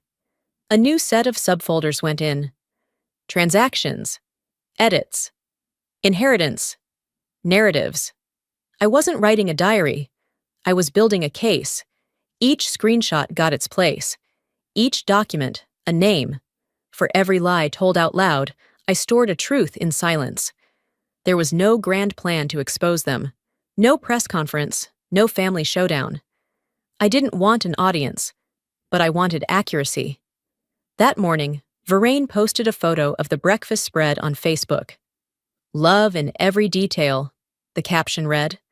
The plate in the photo was mine. The seat I'd refused. The mug I hadn't touched. I added it to Staged Moments. People believe what they see. I made sure I had both versions. By mid-morning, Callista was live on Instagram, talking softly about letting go of hurt, about choosing joy, while subtle tears glistened beneath the ring light. Her voice cracked at just the right pitch. The comments flooded in. "Don't let her bring you down. You've done nothing wrong. Some people just want to be victims." I watched in silence, then clicked record. I wasn't capturing her. I was capturing the gap between performance and history. She ended with, "Sometimes you just have to move on without closure." I closed the tab. No comment, no share, no message. Instead, I opened a document titled Inheritance and began listing property values, transfer dates, legal contacts. A separate tab held voice memos I'd saved over the years, conversations where I'd been told, "It's not about money. You're overthinking. We'll circle back." I listened to a few. Then I added dates, summaries, cross-referenced them with receipts. I wasn't the ghost, I typed at the top of the file. I was the historian. And when they finally asked for my side of the story, I wasn't going to argue. I was going to send them a folder. The lights downstairs were already on by the time I zipped my coat and headed toward the staircase. From the hallway, I could hear Callista's voice rising above the polite chatter of extended family and neighbors. Her cadence rehearsed, her laughter perfectly spaced between stories. The gift exchange was about to begin, the performance part of the day. I paused at the top step. My breath caught for a second, not from nerves, but calculation. Then I descended slowly, not because I needed the theatrics, but because I deserved to be seen arriving on my own terms. The living room glowed with seasonal abundance. Pillows fluffed, Candles lit, ribbon-wrapped boxes stacked symmetrically near the fireplace. Vervain stood front and center in her deep green blouse, holding a tray of cranberry spritzers like a hostess at a holiday catalog shoot. Thorin nodded from his seat, half in, half checked out, like always. I slipped through the room toward the hallway on the left. No one stopped me. No one asked where I was going. Just past the coat closet was the wall of family achievements, framed with soft white trim, lit from above by a small gallery spotlight. I'd seen it before, but never studied it the way I did now. Photos of Callista at her high school graduation, at a gallery opening, mid-laugh with Vervain, a framed invitation to her latest art show in Denver, even a local newspaper clipping about her rising social media impact, pride in pastel frames. And on the bottom row, next to a photo of our dog in a Halloween costume, was my law school diploma. Cropped. No date, no ceremony, just the document. Bare. No mention of the national award I'd won last year. No picture from the TEDx event I'd flown myself to. Not even a candid shot. Legacy was never the issue, I whispered to myself. Visibility was. I walked upstairs again, this time without guilt. In the hallway linen drawer, half pulled open, I spotted a small stack of old greeting cards and receipts. Something made me stop. Under a faded Christmas card, addressed to my favorite, was a folded yellowed note. Vervain's handwriting was unmistakable. Callista will take the family forward. Venitra will always land on her feet. She doesn't need us. Dated 3 years ago. The same year, I asked for a bridge loan after a contract fell through, and was told, "We're a little strapped ourselves." I took a photo of the note, then folded it slowly and slid it into my coat pocket. Downstairs, Callista was holding up a large framed print. The crowd applauded. Flashbulbs went off. The print read, "The heart of our home. Callista, forever our light." More clapping. I stepped into the room just as they were handing her a pen to sign the back. I said nothing. I walked straight to the coffee table, set the white envelope I'd labeled, "For them." Not yet. In the center of the holiday spread, and turned to walk away. "What's this?" Thorin asked, frowning. Vervain leaned forward. I kept walking. "Documentation," I said evenly. "Receipts. Ownership transfers. Messages you hoped were never found." The room fell completely silent. Consider this the first real family portrait. No one followed me as I crossed the room. Not a word came after me. And that, more than anything, told me I had timed it right. They didn't touch the envelope at first. It just sat there in the middle of the coffee table, wedged between a stack of untouched gingerbread cookies and a glossy magazine with Callista on the cover. The room was still draped in the scent of cinnamon and wood polish, but the warmth had evaporated. I stood just inside the archway, watching them try to decide who would open it. It was Vervain who reached for it, not because she wanted to, but because the silence had shifted, heavy now with expectation, with threat.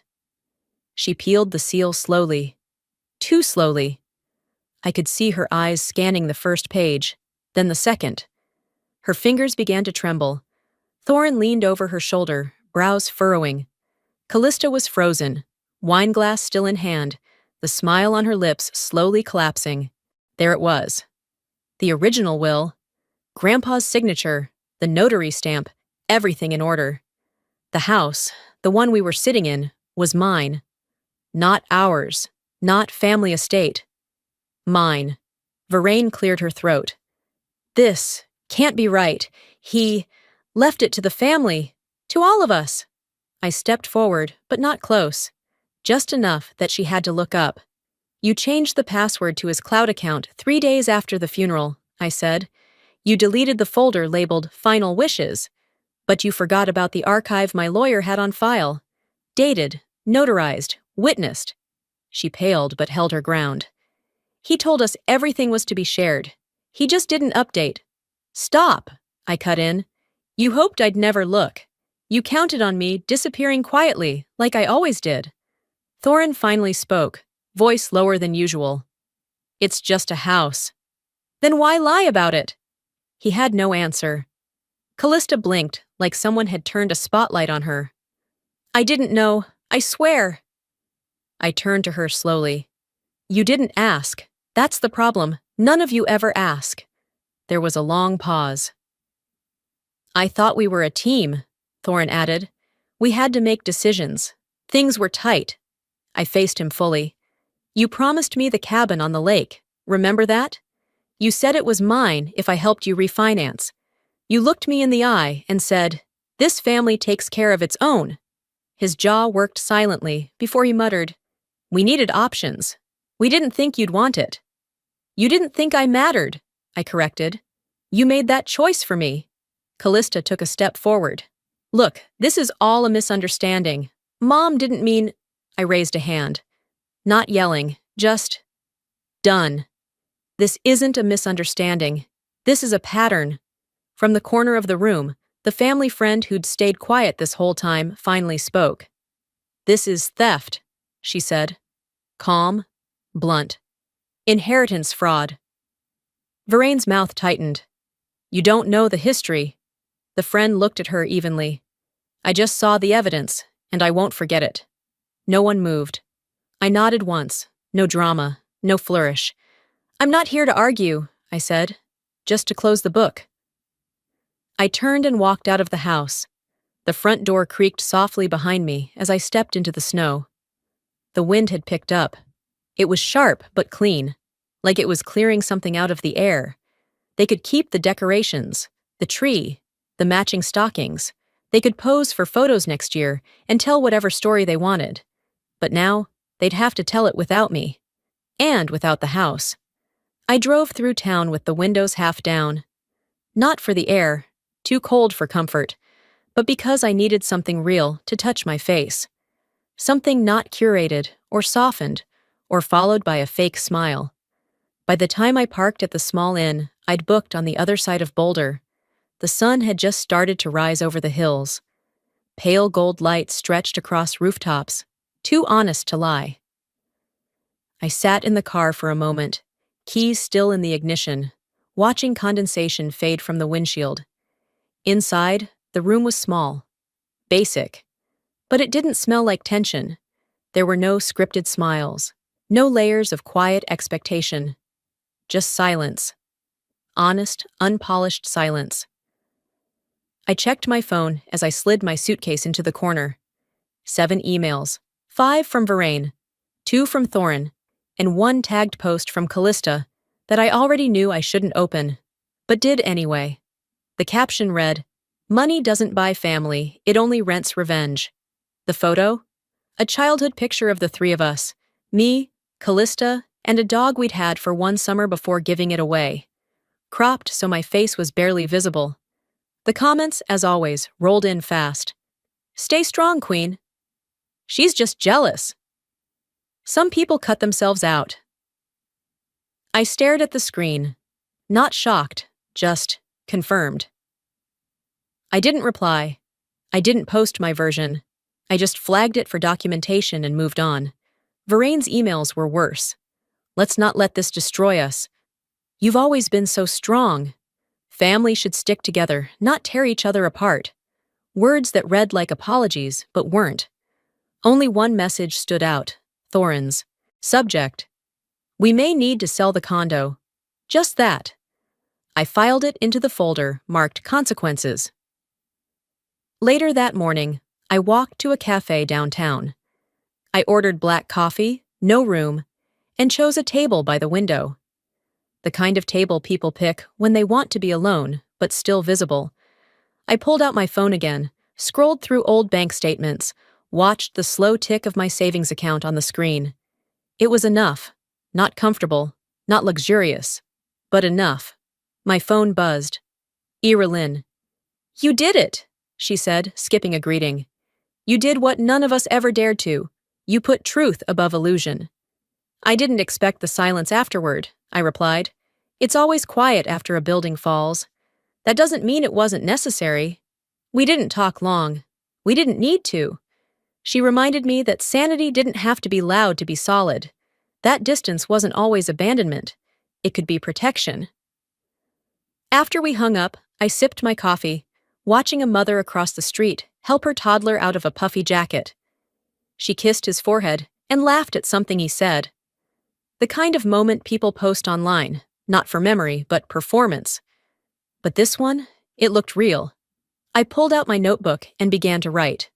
Not receipts this time, not timelines. Just thoughts. What I'd learned.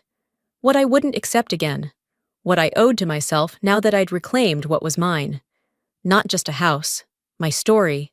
My peace. Taking it back wasn't spite. It was survival. The morning after the storm always feels quieter than it should. I opened the curtains in my new home and let the light flood in. The windows still smelled faintly of fresh sealant. The floor creaked in a way that wasn't familiar yet, but it was mine. All of it. I stood in the middle of the living room, coffee in hand, wearing a sweater that didn't match anything but comfort.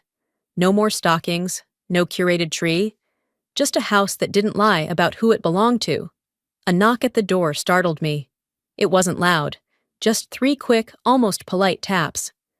I opened it to find my new neighbor, an older woman in a worn fleece coat, holding a basket of muffins and looking slightly nervous.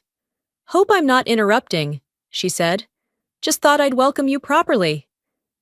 I thanked her, took the basket, and offered her a seat on the porch bench. We talked briefly, weather, street noise, the usual. Then she paused and said, almost too casually, "I saw your sister's post. Didn't know they left you out. But I'm glad you're back. That house needed someone real in it." I smiled. Not because it healed anything, but because someone had finally said the thing no one inside that house ever would.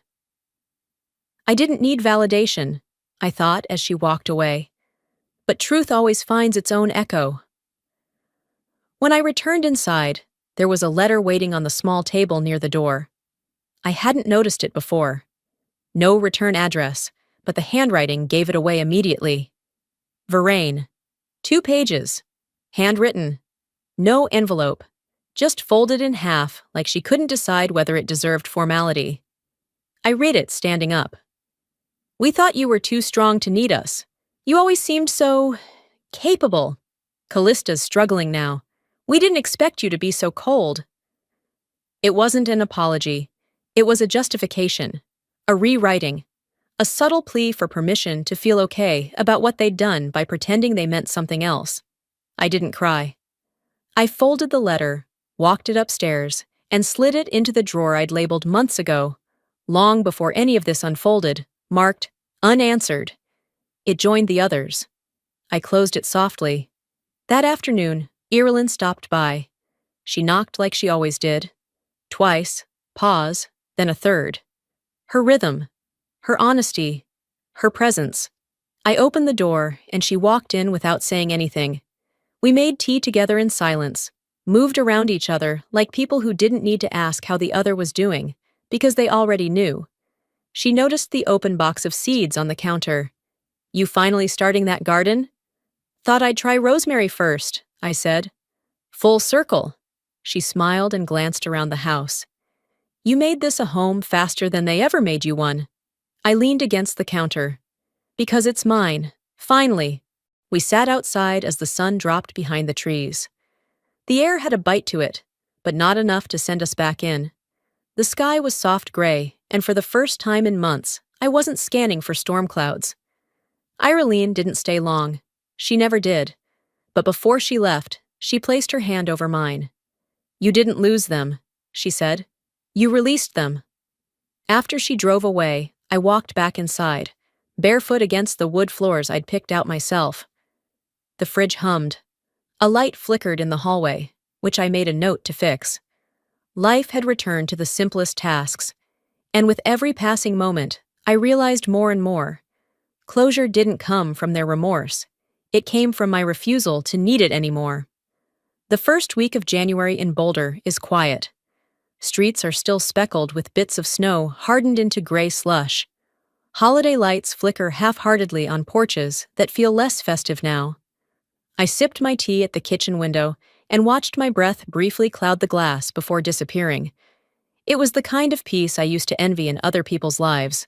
The ordinary kind. A moving box sat in the corner, the last one. I hadn't opened it yet, not out of dread, just delay. The kind of delay that comes when you no longer feel rushed to prove anything. Inside, tucked in between bubble wrap and an old candle holder, was the ceramic frame I'd once given Vervain. A gift for her birthday, back when I still believed that giving meant something. It was still in its original packaging, untouched. I took it out, unwrapped it slowly, and walked it over to the window ledge. It looked different here, smaller maybe, or maybe just more honest. I pulled a photo from my desk drawer, one I'd taken weeks ago. Me, standing in front of this very house, keys in hand, alone, but not lost. I slid the picture into the frame and adjusted it so it faced the light. They discarded what they didn't value. I reclaimed it because I did. Later that morning, I found a card in the mailbox. Handwritten, no return name, just the apartment number. "Thank you," it read, "for treating us like people, not placeholders." I smiled without realizing it. That tenant had only lived upstairs for 2 months. I'd lowered their rent by $50 after finding out they were taking care of a parent in hospice. No announcement, no praise, just decency. That card meant more than any letter Vervain could have written. That same afternoon, I walked through each room of the house, my house. The walls had been repainted, the curtains replaced, every drawer had been cleaned. There were no more dusty holiday boxes labeled Callista's keepsakes, no more faded picture frames with missing names. In the den, I lit a candle and sat on the couch with my journal. The room felt bigger now, not because I'd added anything, but because I'd stopped shrinking to fit it. On the mantel, I'd placed one photo, just one. It was me, holding a coffee mug that now read, in gold script, "Center of my own life." The group email came that evening. From Vervain. Subject: "Hope you're doing well."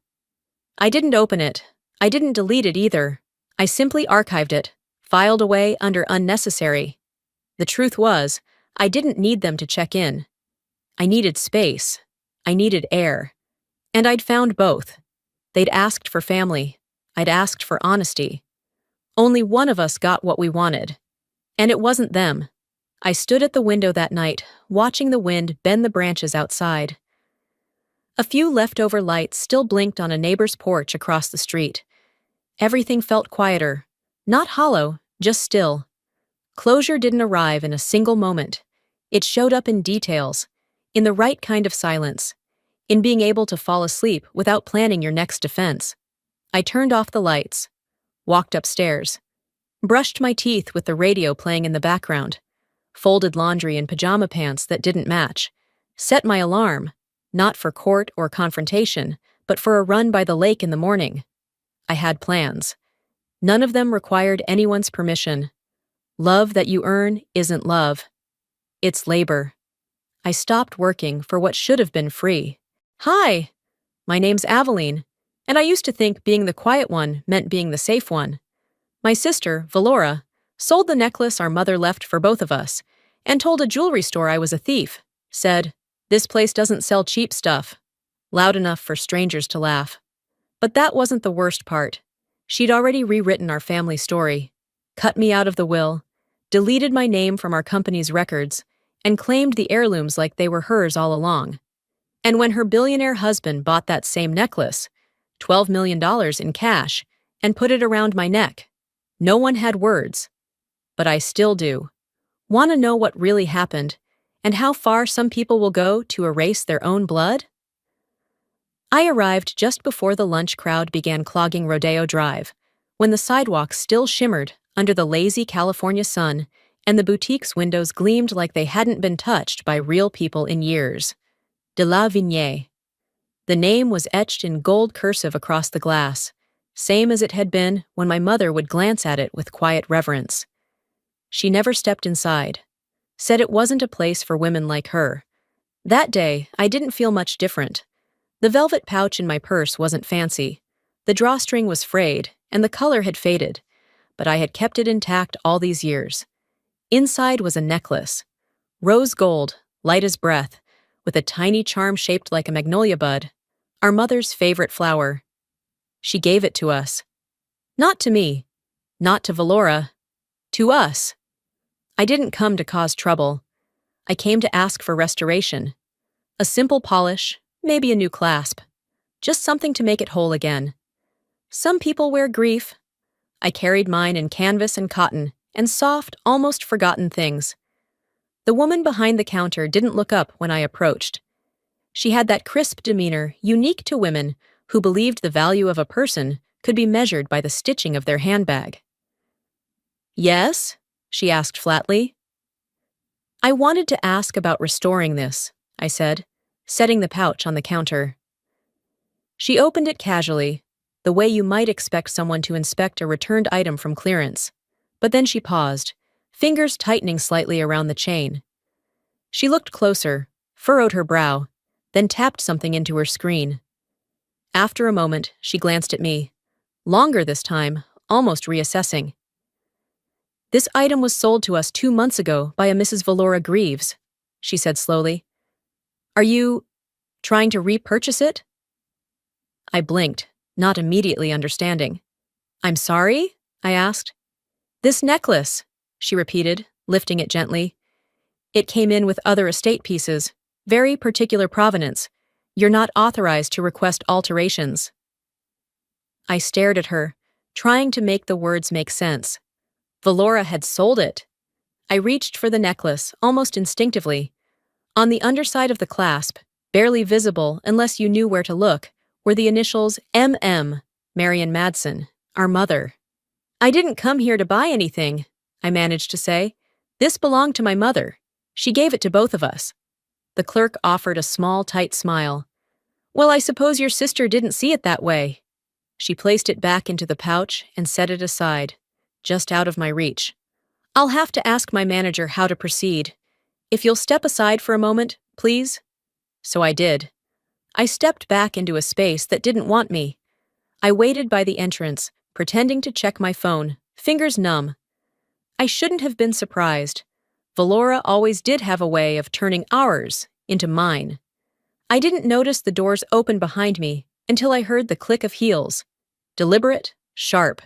The kind of click that makes heads turn because it's supposed to. She was dressed in white, clean, crisp, expensive. Her sunglasses slid down just enough to reveal eyes that scanned the boutique like she owned it. Technically, she did not. Emotionally? That was another matter. "Didn't expect to see you here," Valora said, lips barely curling into what passed for a smile. For a half second, I forgot the last 3 years of silence and thought she might hug me. Then I saw her eyes, glassy, detached, like she didn't recognize me, or worse, like she did, and wished she didn't. I nodded slowly. "Just came to ask about something Mom left behind." She cocked her head. "Oh, that old thing?" she said, eyes flicking toward the counter. "You can't just walk in here like it's a thrift store. This isn't Pasadena." The words landed louder than they were spoken. A few nearby customers glanced over, mildly entertained. Her tone wasn't loud, but it was deliberate. She turned and gave a subtle nod to the staff, as if to signal that I didn't belong. And in that moment, I felt it. The real difference between us. It wasn't the clothes, or the car she parked out front. It was how easily she could erase someone without even raising her voice. "Why did you sell it?" I asked. Valora didn't flinch. "It didn't suit me. It was old," she said with a shrug. "Like a lot of things we should leave behind." There was no malice in her voice. That would have at least made her human. This was worse. This was administrative. The boutique manager approached her with a soft smile. "Mrs. Greaves," he said warmly, "the suite is ready whenever you are." She turned to follow, tossing a glance over her shoulder. "You should really call before showing up places, Aveline. It's not considerate." I watched her disappear into the private section, heels still clicking like punctuation marks. I didn't follow. Instead, I sat down on the small bench by the entry, beside a display of luxury leather wallets I couldn't afford and didn't want. I thought of our mother, how she used to trace her fingers across that magnolia charm and say, "Nothing worth keeping ever truly leaves." But here I was. And it had. If memory had weight, she just dropped the heaviest silence on my chest. I stood from the bench, pulled my coat tighter, and walked toward the counter again. Not because I wanted to, but because I refused to let her have the final word in that moment. My fingers brushed the pouch still lying near the clerk's elbow. She flinched slightly, as if I might snatch it and run. "Can I speak to your manager?" I asked, keeping my voice level. She glanced toward the back, then wordlessly disappeared behind a frosted glass door. A minute later, a man emerged, tall, polished, and carrying a smile he clearly practiced more in mirrors than in conversation. "Ms. Baird?" he said, his voice courteous but distant. "I understand there's been some confusion regarding the necklace?" "Yes. I brought it in to ask about restoration, but I was just told it was sold here by someone I know. It belonged to my mother." He nodded, glancing at the tablet in his hand. "I see. Do you mind if I confirm a few details?" "Please," I said. He tapped a few times, squinting, then his mouth tightened ever so slightly. That's odd. It appears your name is already in our system."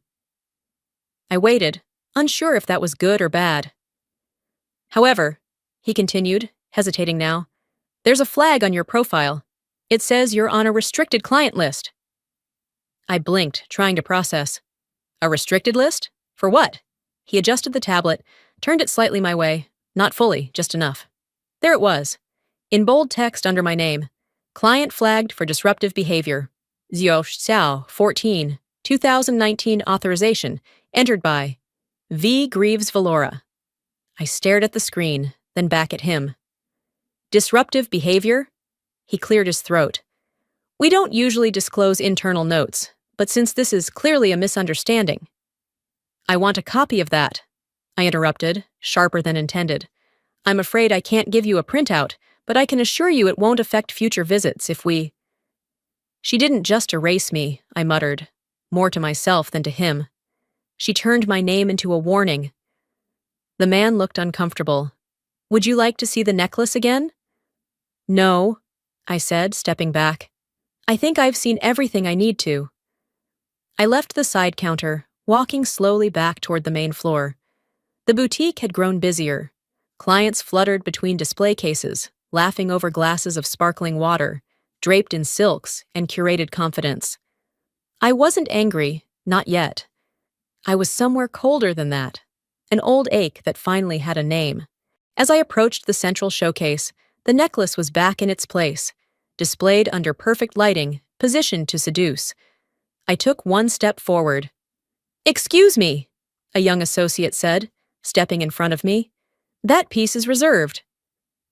I looked at her calmly. "I'm not here to touch it.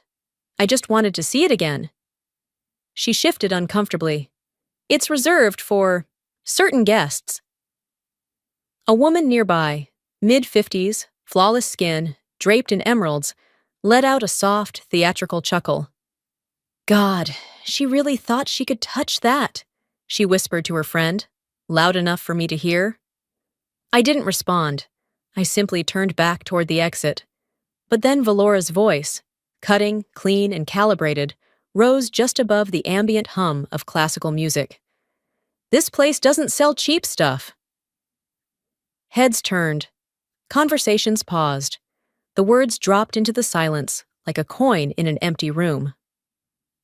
I didn't look at her. I didn't need to. The damage wasn't in the words.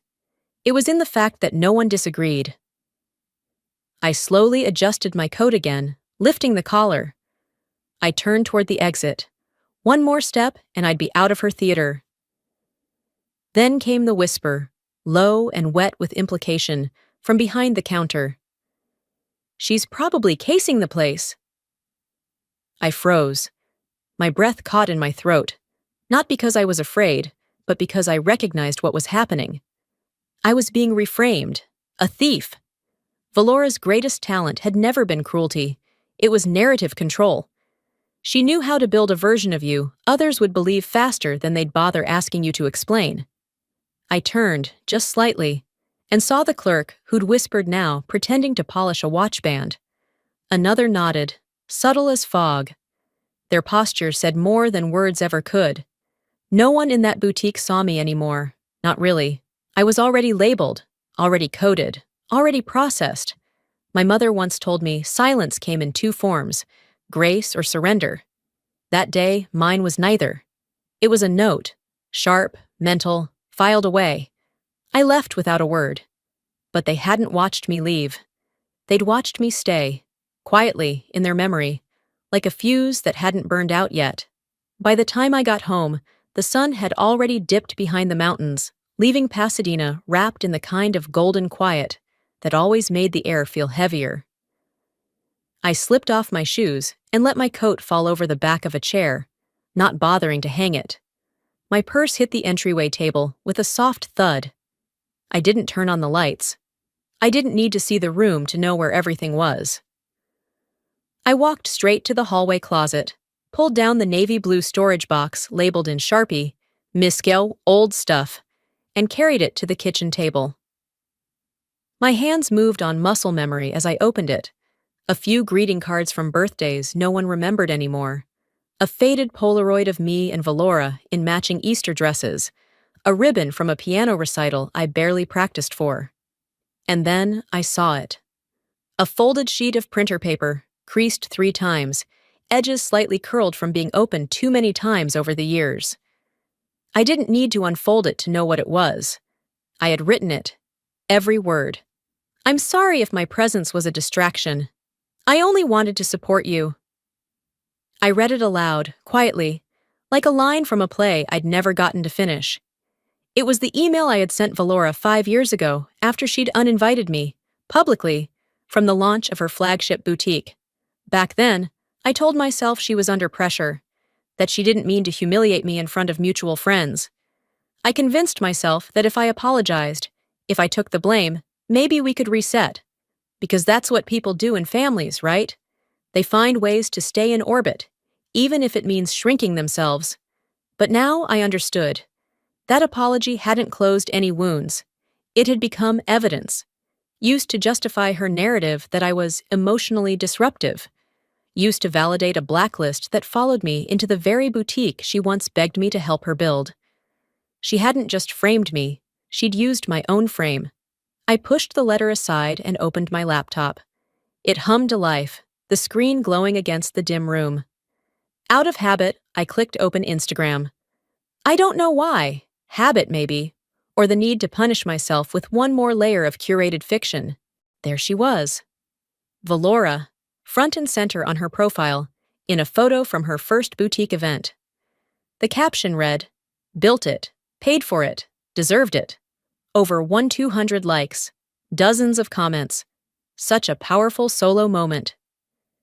You've always been self-made, V. But I remembered that day. I had been standing right next to her in that picture. I helped manage catering. I handed out the gift bags. I stayed after to help clean up while she left early for a dinner with investors. I zoomed in on the photo. The angle had changed slightly. The lighting was cropped just so. But it was the same backdrop, same stage, same white dress with the silver brooch. And I was gone, cropped out like I never existed. I opened my local folder, one of those private ones no one but me ever saw. There it was, the original uncropped version, me and Valora side by side, her hand resting on my shoulder. I had smiled too wide. She had done that thing with her eyes, where she smirked more than she smiled. And now she'd rewritten it. I stared at the 2 photos side by side. One version posted for the world, the other saved in my folder, unseen, unclaimed. It wasn't just about a necklace or a blacklist. It was about narrative, about who gets to tell the story, who gets to exist in it. She had decided that her version of events was more palatable without me in the frame. But I remembered being there. And I had proof. I uploaded the original image to a private cloud drive, created a folder, labeled it, record of what actually happened. Then I sat in silence. I didn't feel vindicated or angry, just real. Like someone who had finally accepted that sometimes people don't just move on, they make sure the door is locked behind them. I thought about the years I'd spent second-guessing myself, about the time I swallowed my voice to keep the peace, about how every attempt to reconnect had ended with me apologizing for wanting basic decency. I wasn't removed because I didn't belong. I was removed because my presence was too true. And that kind of truth? It unsettles people who live inside their own polished version of things. If she could crop me from the past, what would she do to control the future? The next afternoon, I stood across the street from the boutique, my coffee going cold in my hand, as I watched the valets scramble to park a parade of imported cars.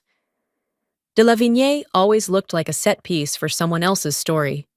Polished, aloof, and just detached enough from reality to make you question your own.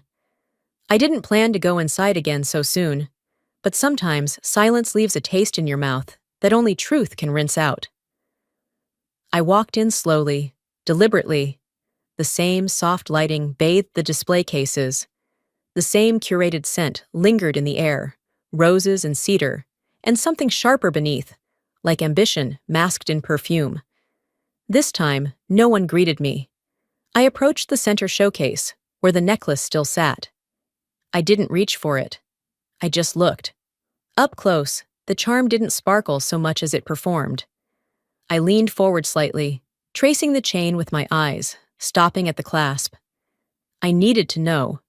There had been an engraving once, something small, almost imperceptible, unless you were looking for it. "Can I help you, ma'am?" The same associate from the other day had reappeared, her tone still rehearsed, but thinner now, almost wary. "Yes," I said softly. "I was hoping to see the underside of the necklace. I believe there used to be something engraved." She hesitated, then nodded slowly. "I can check with our backroom staff. Please wait here." As she disappeared, I became aware of voices entering the boutique.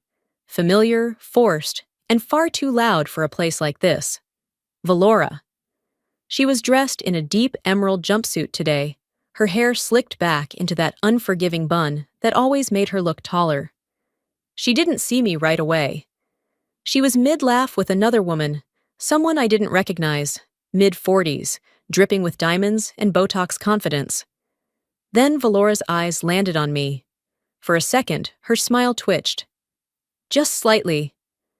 Then she leaned toward the woman next to her, lowered her voice. But not enough.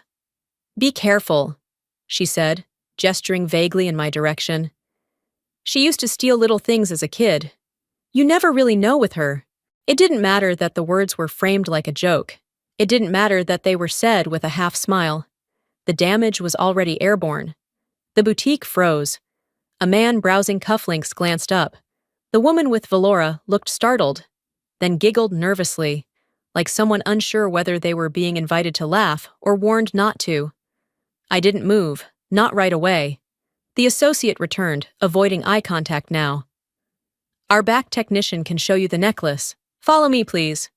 We stepped into a small, quiet room in the back, part storage, part workspace. A young man with gloved hands held the necklace under a magnifying lens.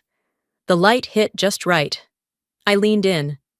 There, beneath the clasp, was a rectangular patch. Smooth. Too smooth. Something had been scrubbed off. It wasn't rough or clumsy. It was methodical, professional. The kind of erasure that took time and intention. I didn't need a microscope to remember what used to be there. It had read, "For my daughters, M.M. Marion Madsen, our mother." She had the engraving done just after Dad passed, said it was her way of reminding us we still had each other, even when the family felt smaller. Valora had it removed. I straightened up, nodded to the technician, and whispered, "Thank you." He didn't ask what I was looking for. As I walked back through the boutique toward the front, I passed Valora again. This time, she met my eyes. "What did you think you'd find back there?" she asked, voice casual, almost teasing. "I didn't think. I knew, I replied calmly. You didn't just rewrite history, you cleaned it with acid. She blinked, caught off guard for half a second, then recovered. Oh, come on, it's just a necklace. No, I said, still walking. It was a receipt, and you burned it. I left before she could answer. Outside, the sky had turned that pale gray that warned of late afternoon drizzle. I didn't have an umbrella, but I didn't rush.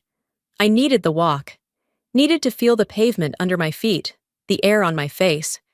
I needed something real, something unsanitized by chandeliers and curated shame. Because here's what I knew. Every insult sounds more reasonable in a velvet room. Every lie smells more expensive in a store with chandeliers. And every bystander in that boutique, every clerk, every client, every passive nod, wasn't just watching.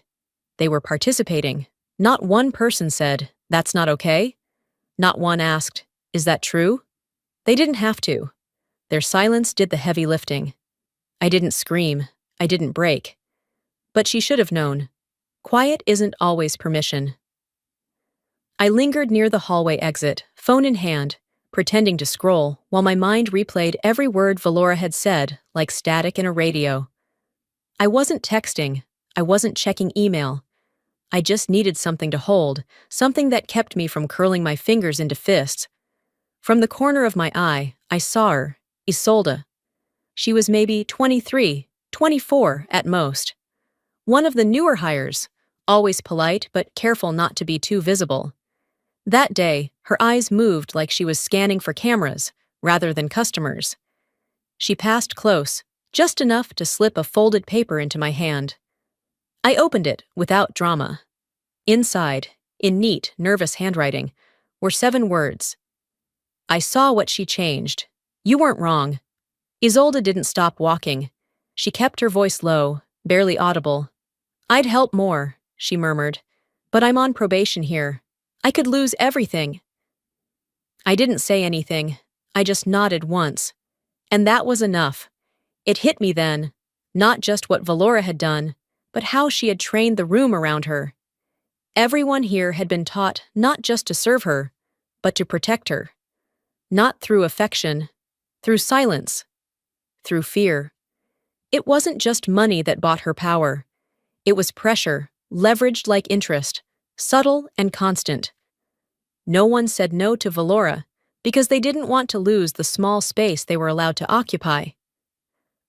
I stepped out of the boutique into a sky that was thick with clouds and felt heavier than it should have. I didn't have an umbrella, but I didn't care. My legs moved on memory as I walked toward the bus stop, the kind of walk where the world falls quiet except for your own breathing and the slow rise of clarity. By the time I got home, I'd already made a decision. But before I acted, I let myself remember something. 2 years ago, right after our mother's funeral, I'd returned to the old house, not for furniture or jewelry or even photos. I just wanted a few of Mom's books. There was this tattered hardcover of To Kill a Mockingbird that still had her notes in the margins. That was what I came for. Valora answered the door. She was already in athleisure and full makeup, her version of casual mourning. She held a mug with the words, "Let's build empires," printed in gold. "You don't have to knock," she said, "but since you're here, we should talk." I stepped inside. Everything smelled new. Too new. The kind of new that meant something had been sanitized. "I sold the house," she said, setting the mug down. "It doesn't make sense for it to just sit here. Besides, it's not like you could have afforded the property taxes." The words were smooth, like she'd rehearsed them. I blinked. "You sold it?" "It's done," she replied. "The buyers close next week." I wanted to scream, but I didn't. I nodded. I walked past her and went to Mom's study. Half the books were already boxed up. She didn't change the locks. She changed the deed. She didn't just move on. She bulldozed the version of the past where we both mattered. I should have said it then. Should have looked her dead in the eye and said, "If you could evict a memory, you would." But I didn't. I packed the book. I left. No goodbye, no confrontation. Just that aching, familiar silence. But this time would be different. Back in my apartment, I turned on the lamp in the corner, the one Mom gave me when I moved out. I sat at the kitchen table with a fresh notebook and wrote one line in black ink. This time, I will not stay quiet. I reached into the bottom drawer, pulled out the folder I had kept all these years. It had no label, no decoration. Inside were documents Valora hoped I'd forgotten. Emails, photos, receipts, and that picture, the picture, from her first store launch. The one where I stood beside her before she cropped me out. I scanned it again, saved it as a PDF, attached it to an email address to one person, Mailis Trent. No subject line, just the image. Mailis was a journalist, independent, sharp, and most importantly, unafraid of uncomfortable stories. Years ago, I helped her vet a source for a piece on wage theft in luxury retail. We hadn't spoken in some time, but I knew she'd remember me. I hovered over the send button. I thought about the whispers, the receipt in my hand, the house that no longer had our mother's laughter in its walls, the necklace that had once symbolized love, now buried under lies and polish.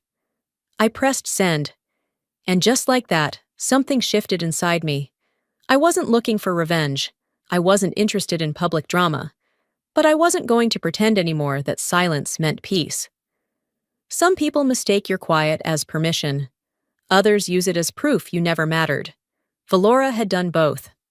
The next morning, light filtered through my apartment blinds like it was trying not to disturb me. But my phone had already done that. It buzzed twice, then again. Then once more. I rolled over, grabbed it, expecting nothing more than some work email or maybe a subscription notice I'd forgotten to cancel. But the subject lines were different this time. Is this you? You need to see this. Wait, she's your sister? I rubbed my eyes, sat up, and tapped the first message. It wasn't long, just a link and a screenshot from a TikTok clip.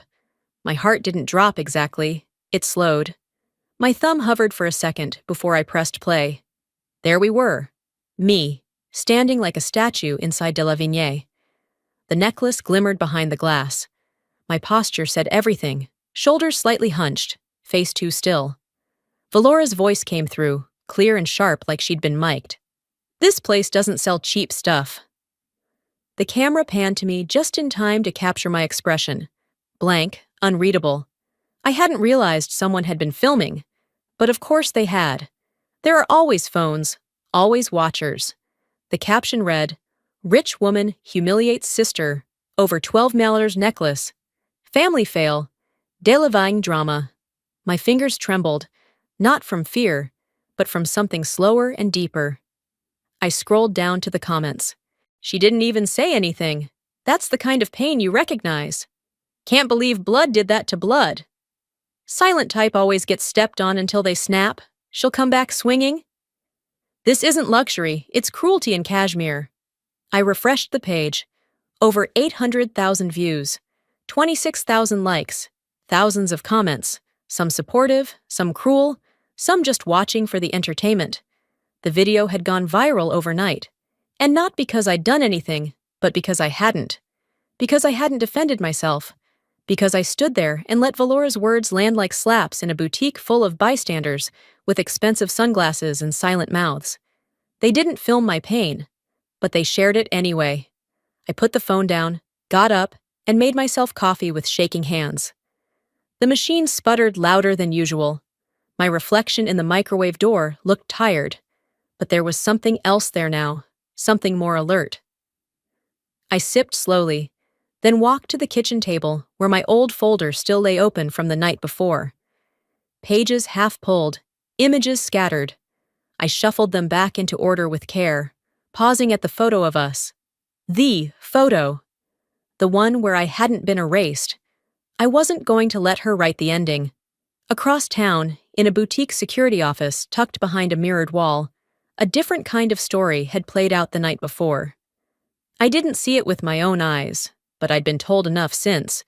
Valora, in her usual posturing, had sent a Slack message to the boutique's private channel. I saw the screenshot later. Flag her name, no re-entry, Any footage, should private. No statements. No statements. Boutique policy was clear. Avoid press. Avoid scandal. But not because they cared about truth. They cared about narrative, about control. Valora didn't want me out because I caused trouble. She wanted me out because I disrupted her version of the story. I was told a staffer, maybe Isolde, maybe someone else, had tried to push back, even if quietly. That's when the manager stepped in. Don't engage. If she pushes, we have incident notes from 2019. Old lies, reused like wallpaper. Convenient, easy to peel and stick when needed. She's unstable, someone else had typed. Best to let her fade.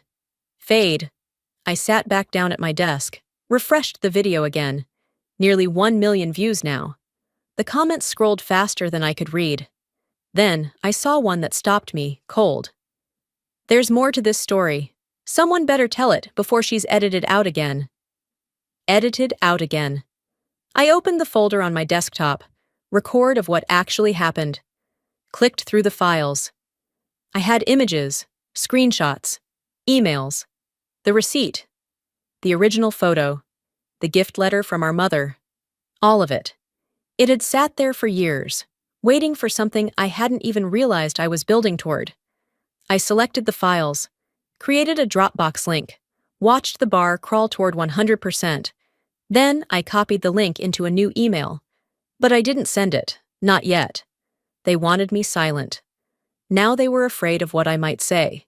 She banned me from her store, but not from her story. I stared at the blank screen for a moment after saving the Dropbox link, my finger still hovering over the trackpad. The cursor blinked steadily, like it was daring me to hit send. But instead, I closed the laptop and slid it aside. Something told me I wasn't done, not yet. There was more to remember, and it was time I finally faced it. I pulled a manila envelope from the bottom drawer of the credenza by the window. It had been there for 2 years, untouched. The label in the corner still bore the name of my mother's attorney, printed in a formal serif font that somehow always made me feel like a child being summoned to the principal's office. I hadn't opened it when it arrived. Back then, I told myself I didn't need what was inside, that I wanted peace more than closure, that nothing in that envelope could change what I'd already lost. But now, with the storm Valora had stirred, and the digital crowd still howling outside my door, I knew the truth. My avoidance had been protection, and protection wasn't the same as healing. I peeled the flap open slowly and slid out the documents. The first few pages were boilerplate, death certificate, estate tax forms. Then came the will. At the top of the draft, in our mother's delicate script, were both our names, Aveline and Valora. Equal, side by side. But as I kept reading, I saw it. The revision date. 1 week before she passed. The final notarized copy, clean and cold, listed only one heir, Valora Madsen. My name was gone. No explanation, no footnote, just gone. A sharp exhale escaped me, though I hadn't realized I'd been holding my breath. I flipped back to the original draft, reread it to make sure I hadn't imagined it. I hadn't. She had removed me legally while I was sitting at her bedside, updating her pain med schedule and calling the insurance company for the 5th time that week. It wasn't just about money. It was about narrative, about who deserved to hold the family name, about who got to inherit history, not just the house or the jewelry, but the story of who we were. And Valora had decided it wasn't me. I sat with the papers in my lap for a long while, letting the weight of the pages press down on my knees. Then I got up and poured myself a glass of water, pacing the length of the living room like I used to when I was cramming for finals. My phone buzzed on the counter. I picked it up and opened Instagram, half on autopilot. There it was. A new post from Valora. A close-up shot of the necklace. The one with the rose gold intertwined rings our mother had given us at that brunch 3 years ago. The caption read, "Callum gave me this when I opened my first boutique. He said it reminded him of how far we'd come." There was even a heart emoji. I zoomed in. The design was unmistakable. I knew every curve of that necklace. I had touched it the morning of the brunch when Mom called us over with a little box and said, For both of you. Because I'm proud of both of you. And because I want you to remember, this is shared. But Valora had taken it, and within minutes of that gift being unwrapped, told the rest of the table it was from Callum. I'd let it slide then. I didn't want to embarrass her, didn't want to ruin the moment. I had thought it didn't matter who got credit, but now I saw it clearly. This wasn't just theft, it was rebranding. She had taken the object, rewritten its origin, and used it as a prop in the glossy storyline of her curated life. That necklace was supposed to be a bridge between us, and she had paved over it with lies and filters. I reopened my laptop. The Dropbox link was still there. I clicked New Email and typed out a subject line. Not just a necklace. In the body of the email, I attached a photo of the original necklace, taken at that brunch. The original draft of the will, with both our names. A screenshot of Valora's new Instagram post. A copy of the gift letter Mom had written in her own hand. I addressed it to Malis Trent, the journalist. Then I wrote, just below the attachments. She turned inheritance into image, but she forgot that stories carry receipts too. I stared at the screen a moment longer, then hit send. It wasn't dramatic. It didn't feel like vengeance. It felt accurate. Valora had spent years collecting things and erasing context. She didn't want family. She wanted an origin myth. One where she rose alone, struggled alone, triumphed alone. But I'd been there the whole time. I held the proof. She repackaged what was ours into what was hers. Let's see how well it sells when the truth is back in stock.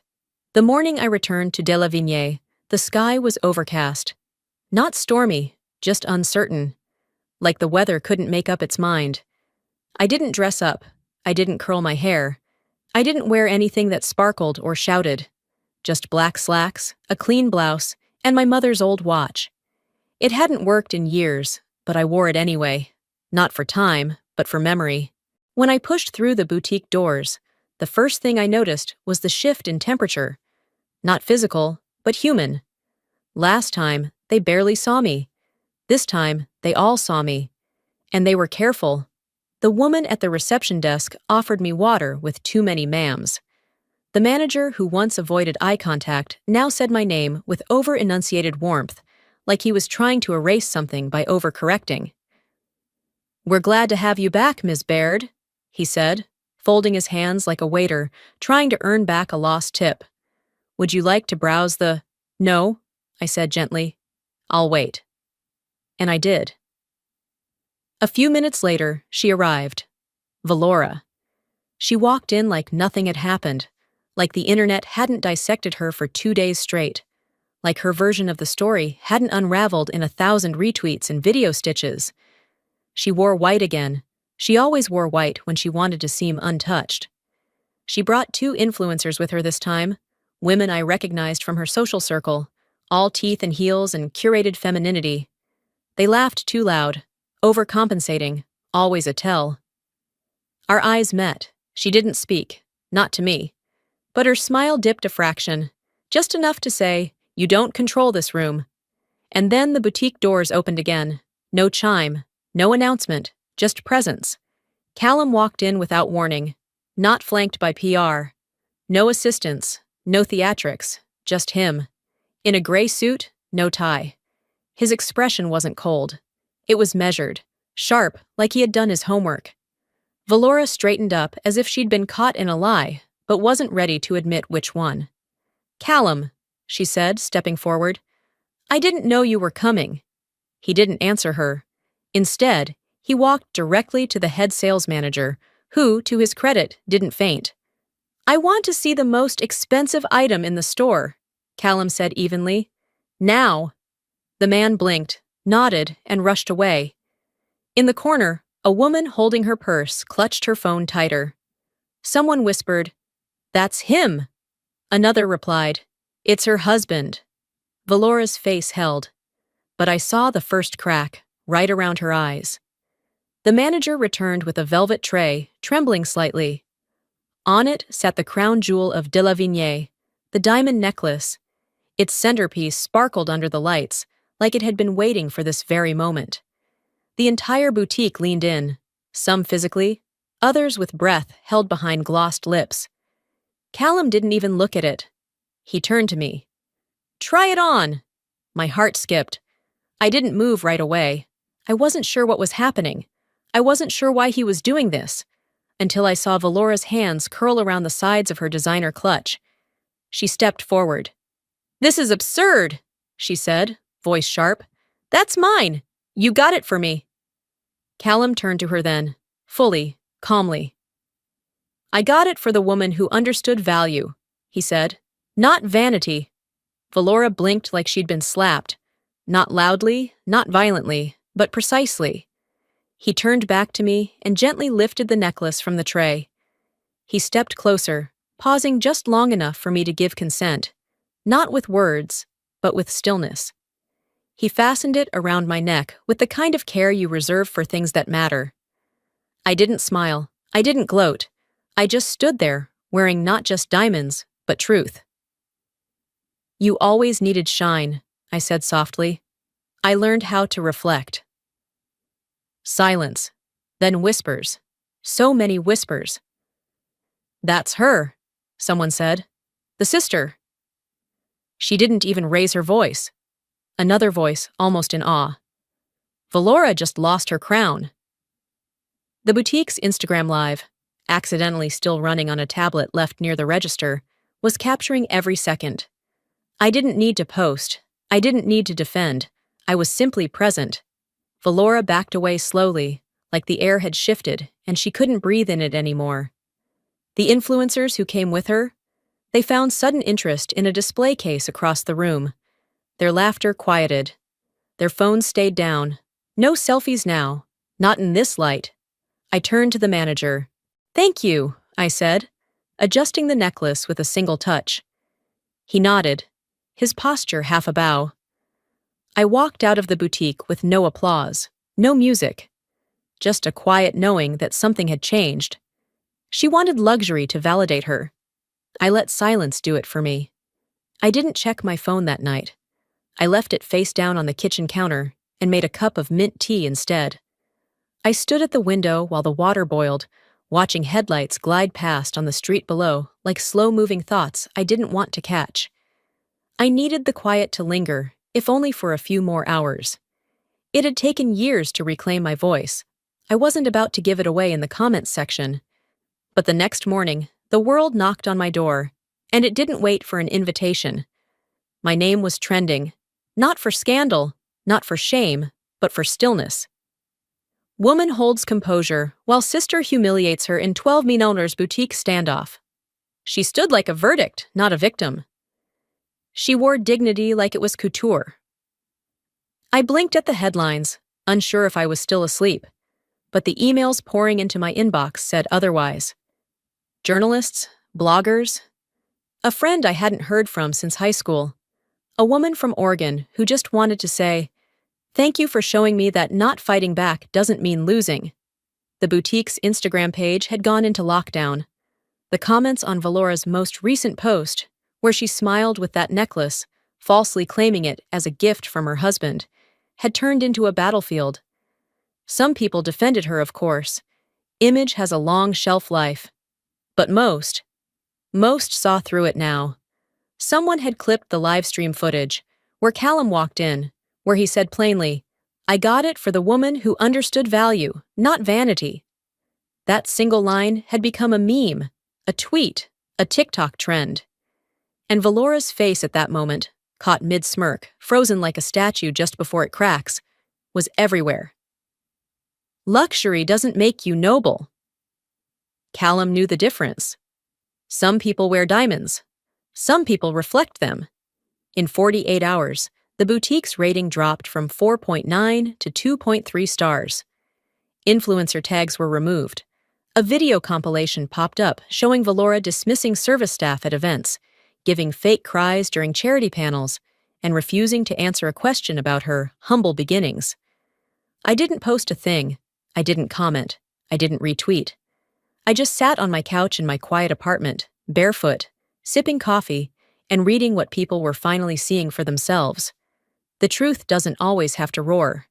Sometimes, It just has to stand still long enough to let the lie run out of breath. Later that afternoon, I went to the coffee shop near Pasadena Community College.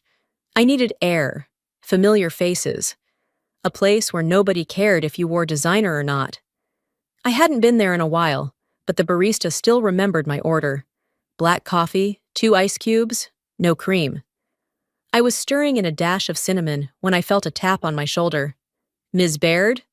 I turned and saw a woman, mid-20s, curly hair pulled into a bun, eyes wide with recognition.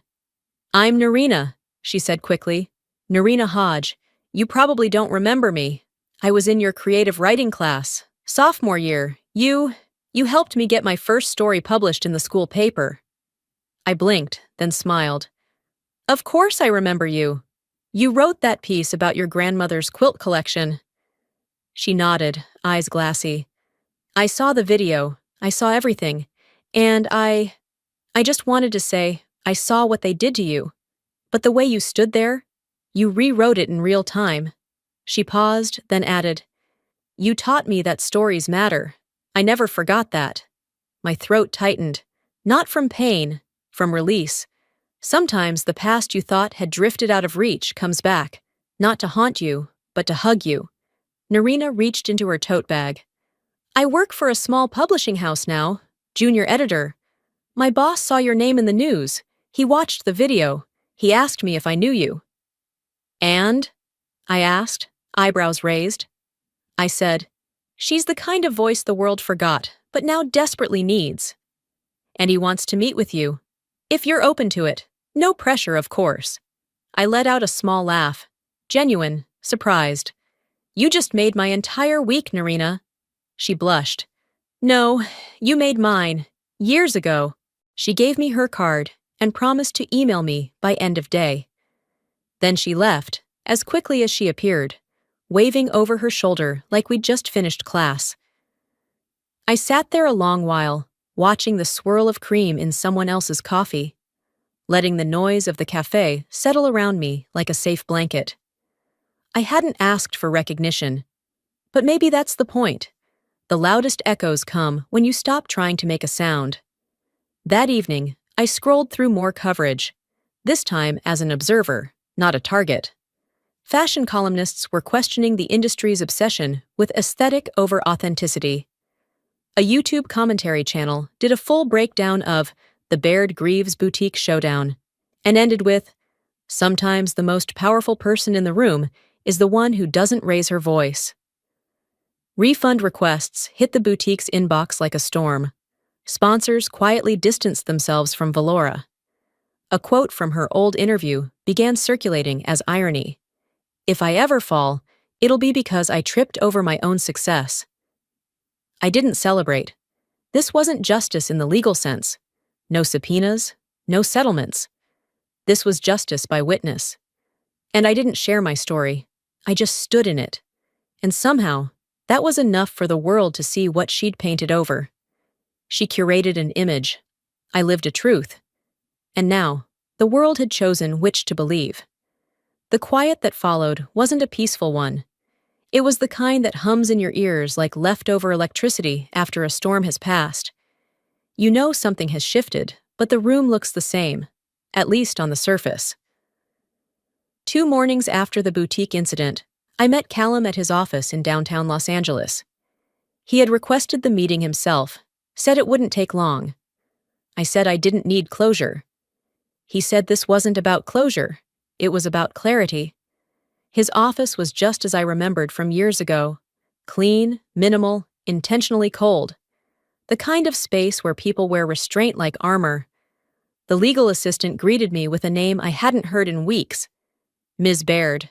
But this time, it came without hesitation or side-eye. Callum met me at the glass door. No handshake, just a nod. "Thank you for coming." I followed him down the corridor to a smaller conference room where a tablet and a printed packet sat waiting. No coffee, no folder labeled "for review," just facts. "I had our legal team do a deep audit," he said, taking a seat across from me. "Everything from the company's founding to the early bridge loans. I wanted to understand where things went wrong, Not emotionally. On paper. He slid the packet toward me, the edge catching against the grain of the table, like it didn't want to move. Inside, my name sat bold and unmistakable. A founding guarantee letter, my signature, the date, the wire confirmation from my old bank account. I was listed as a provisional investor, part of the original financial scaffolding that helped Callum's startup stay afloat when other funding fell through. But then, a small footnote at the bottom: ownership status voided upon failure to appear for formal sign-off. Callum spoke before I could. That sign-off meeting was scheduled while you were in Oregon with your mother. It was never rescheduled. I nodded slowly. Valora said you didn't need me there, that you had it handled. He leaned back, a muscle twitching in his jaw. I believed her. We sat in silence. He added more softly this time. It's legally gray, but ethically, it's damning. I closed the folder and didn't touch the tablet. I didn't need more PDFs to confirm what I'd already known in my bones for years. I don't need you to fix it, I said. I just needed to know I wasn't crazy. He gave me a look, half apology, half respect. You weren't. Later that night, I sat at my kitchen table, my fingers tracing the edge of a file I'd nearly thrown out last spring. It had survived 6 apartment moves and at least 3 attempts at decluttering. Inside, it was a boutique receipt from 2 decades ago. I had bought the necklace on a rainy Tuesday when I was 23. It was my first big purchase after landing a salaried job. The saleswoman wrapped it like it was meant for someone else, someone fancier, but I'd worn it out of the store, proud and certain that one day I'd give it to someone who would never forget its meaning. I stared at the faded ink, my own signature at the bottom, and the address on the line above it. My old apartment in Silver Lake. Not Valora's. Mine. That necklace had never been hers. Not by price, not by story. Now I understood why she had erased the engraving on the back. For my daughters, MM. It hadn't matched the fiction she was selling. I scanned the receipt, uploaded it along with the founding doc into a folder I labeled, Ownership is More Than Paper. I wrote one sentence on a Post-it and stuck it to my desk lamp. You don't win truth, you verify it. The next morning, I emailed everything, not to Malis this time, to a short list of journalists, lawyers, industry contacts who'd once sung Valora's praises. I didn't write a manifesto. I didn't rant. I just sent documents. Let them speak. While the emails flew off silently, something else happened in the background. Valora's PR inbox lit up like Christmas in reverse. Anonymous tips flooded the boutique's board. The boutique's general counsel received a memo from a retail ethics watchdog questioning the legitimacy of Valora's brand origin stories.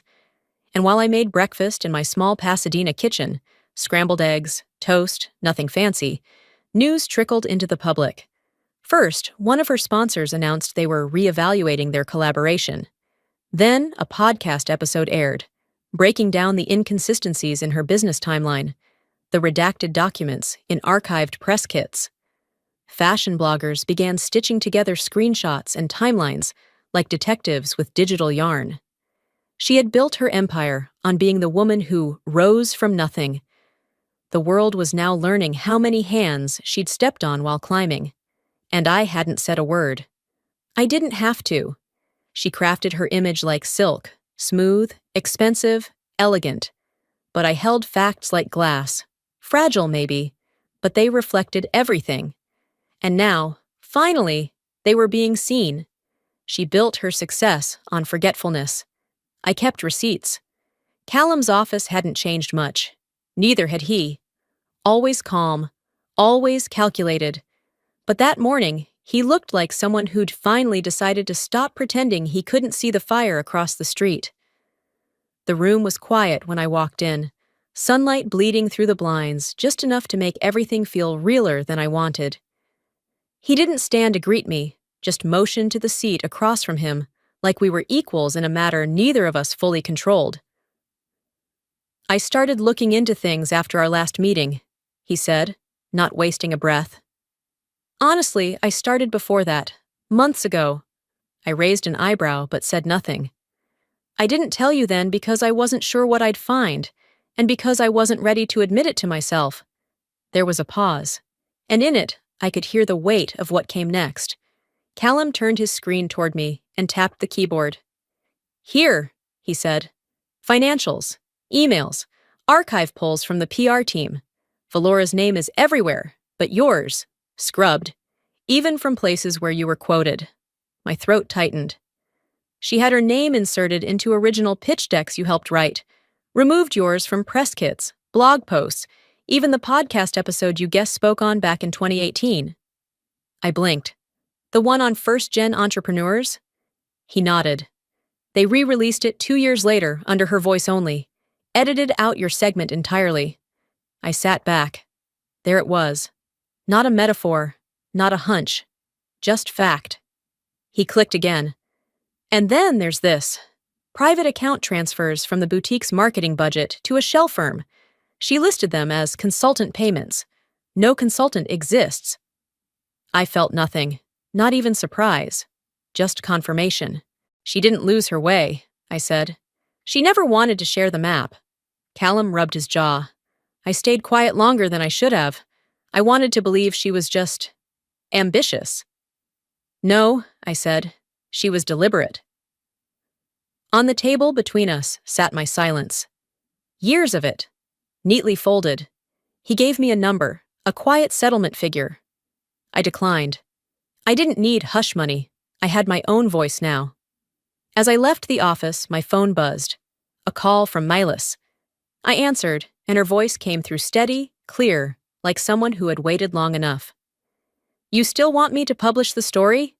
I paused at the elevator, pressed the button, watched it light up. Yes, I said. Use the documents, but leave my name out of the headline. Understood, she said. Later that night, I sat alone in my apartment. A voicemail draft blinked at me from my phone, one I'd written for Valora but never sent. It started with, I miss the way we were, and ended with too many ellipses to be honest. I deleted it. That version of her, the one I missed, only ever lived in my head. And even in memory, she demanded center stage. I clicked open a new file and began writing again. Not for publishing, not for public read, just for me. A simple line repeated itself in my head. She didn't lose me, she lost access. 2 days later, I was invited to speak at a Women in Publishing event at a local nonprofit library. Nothing big. A folded chair on a community center stage. I wore jeans, a soft sweater, and the smallest pair of earrings I owned. I wasn't there to impress.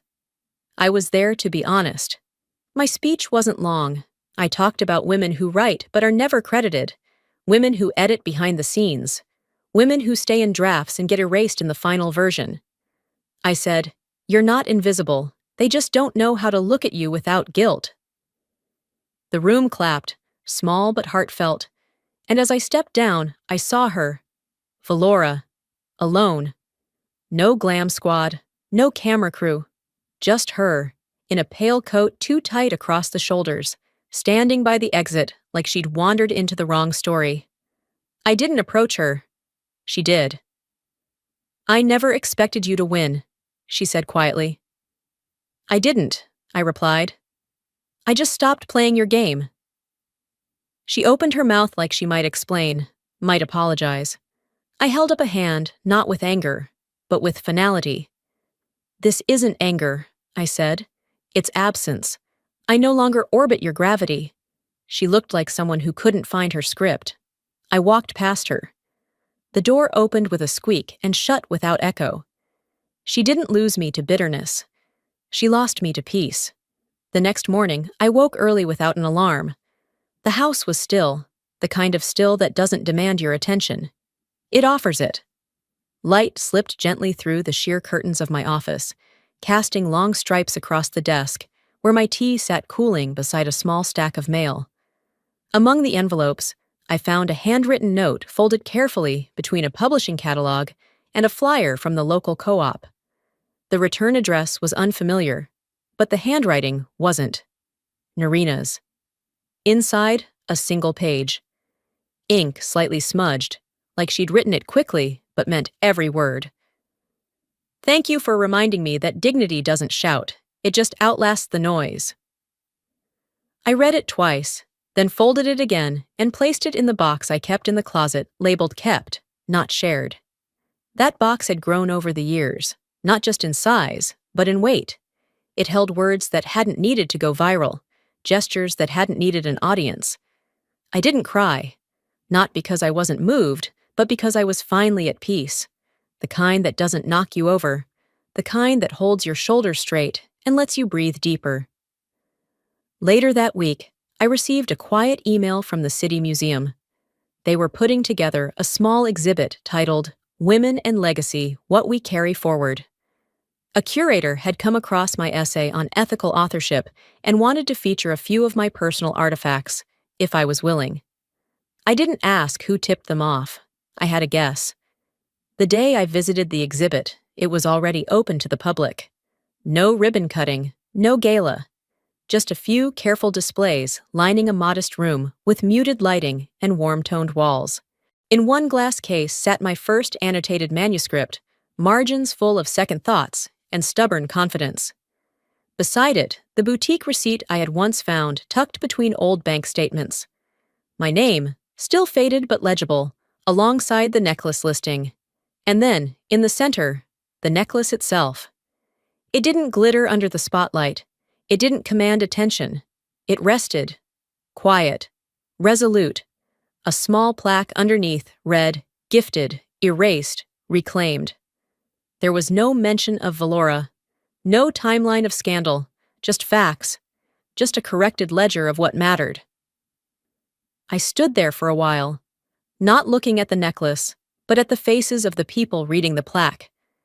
A teenager in a denim jacket tilted her head and whispered to her friend, "I like that. Not everything has to be loud to be strong." I smiled.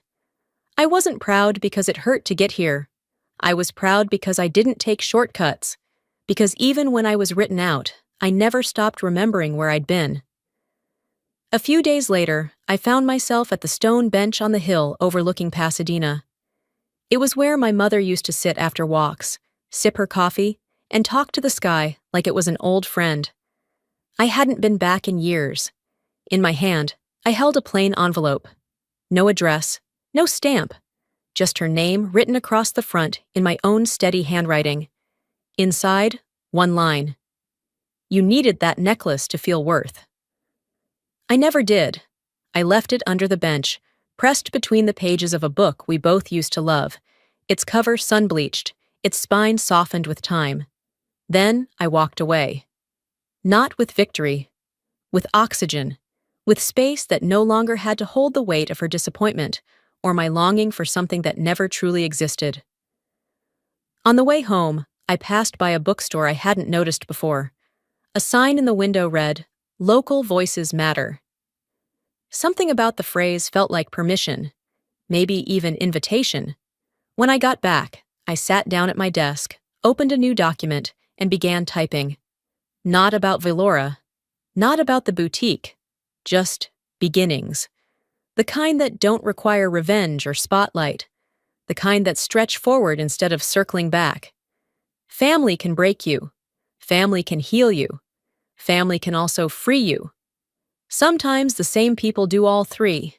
She kept the spotlight, I kept the story, and now both are where they belong.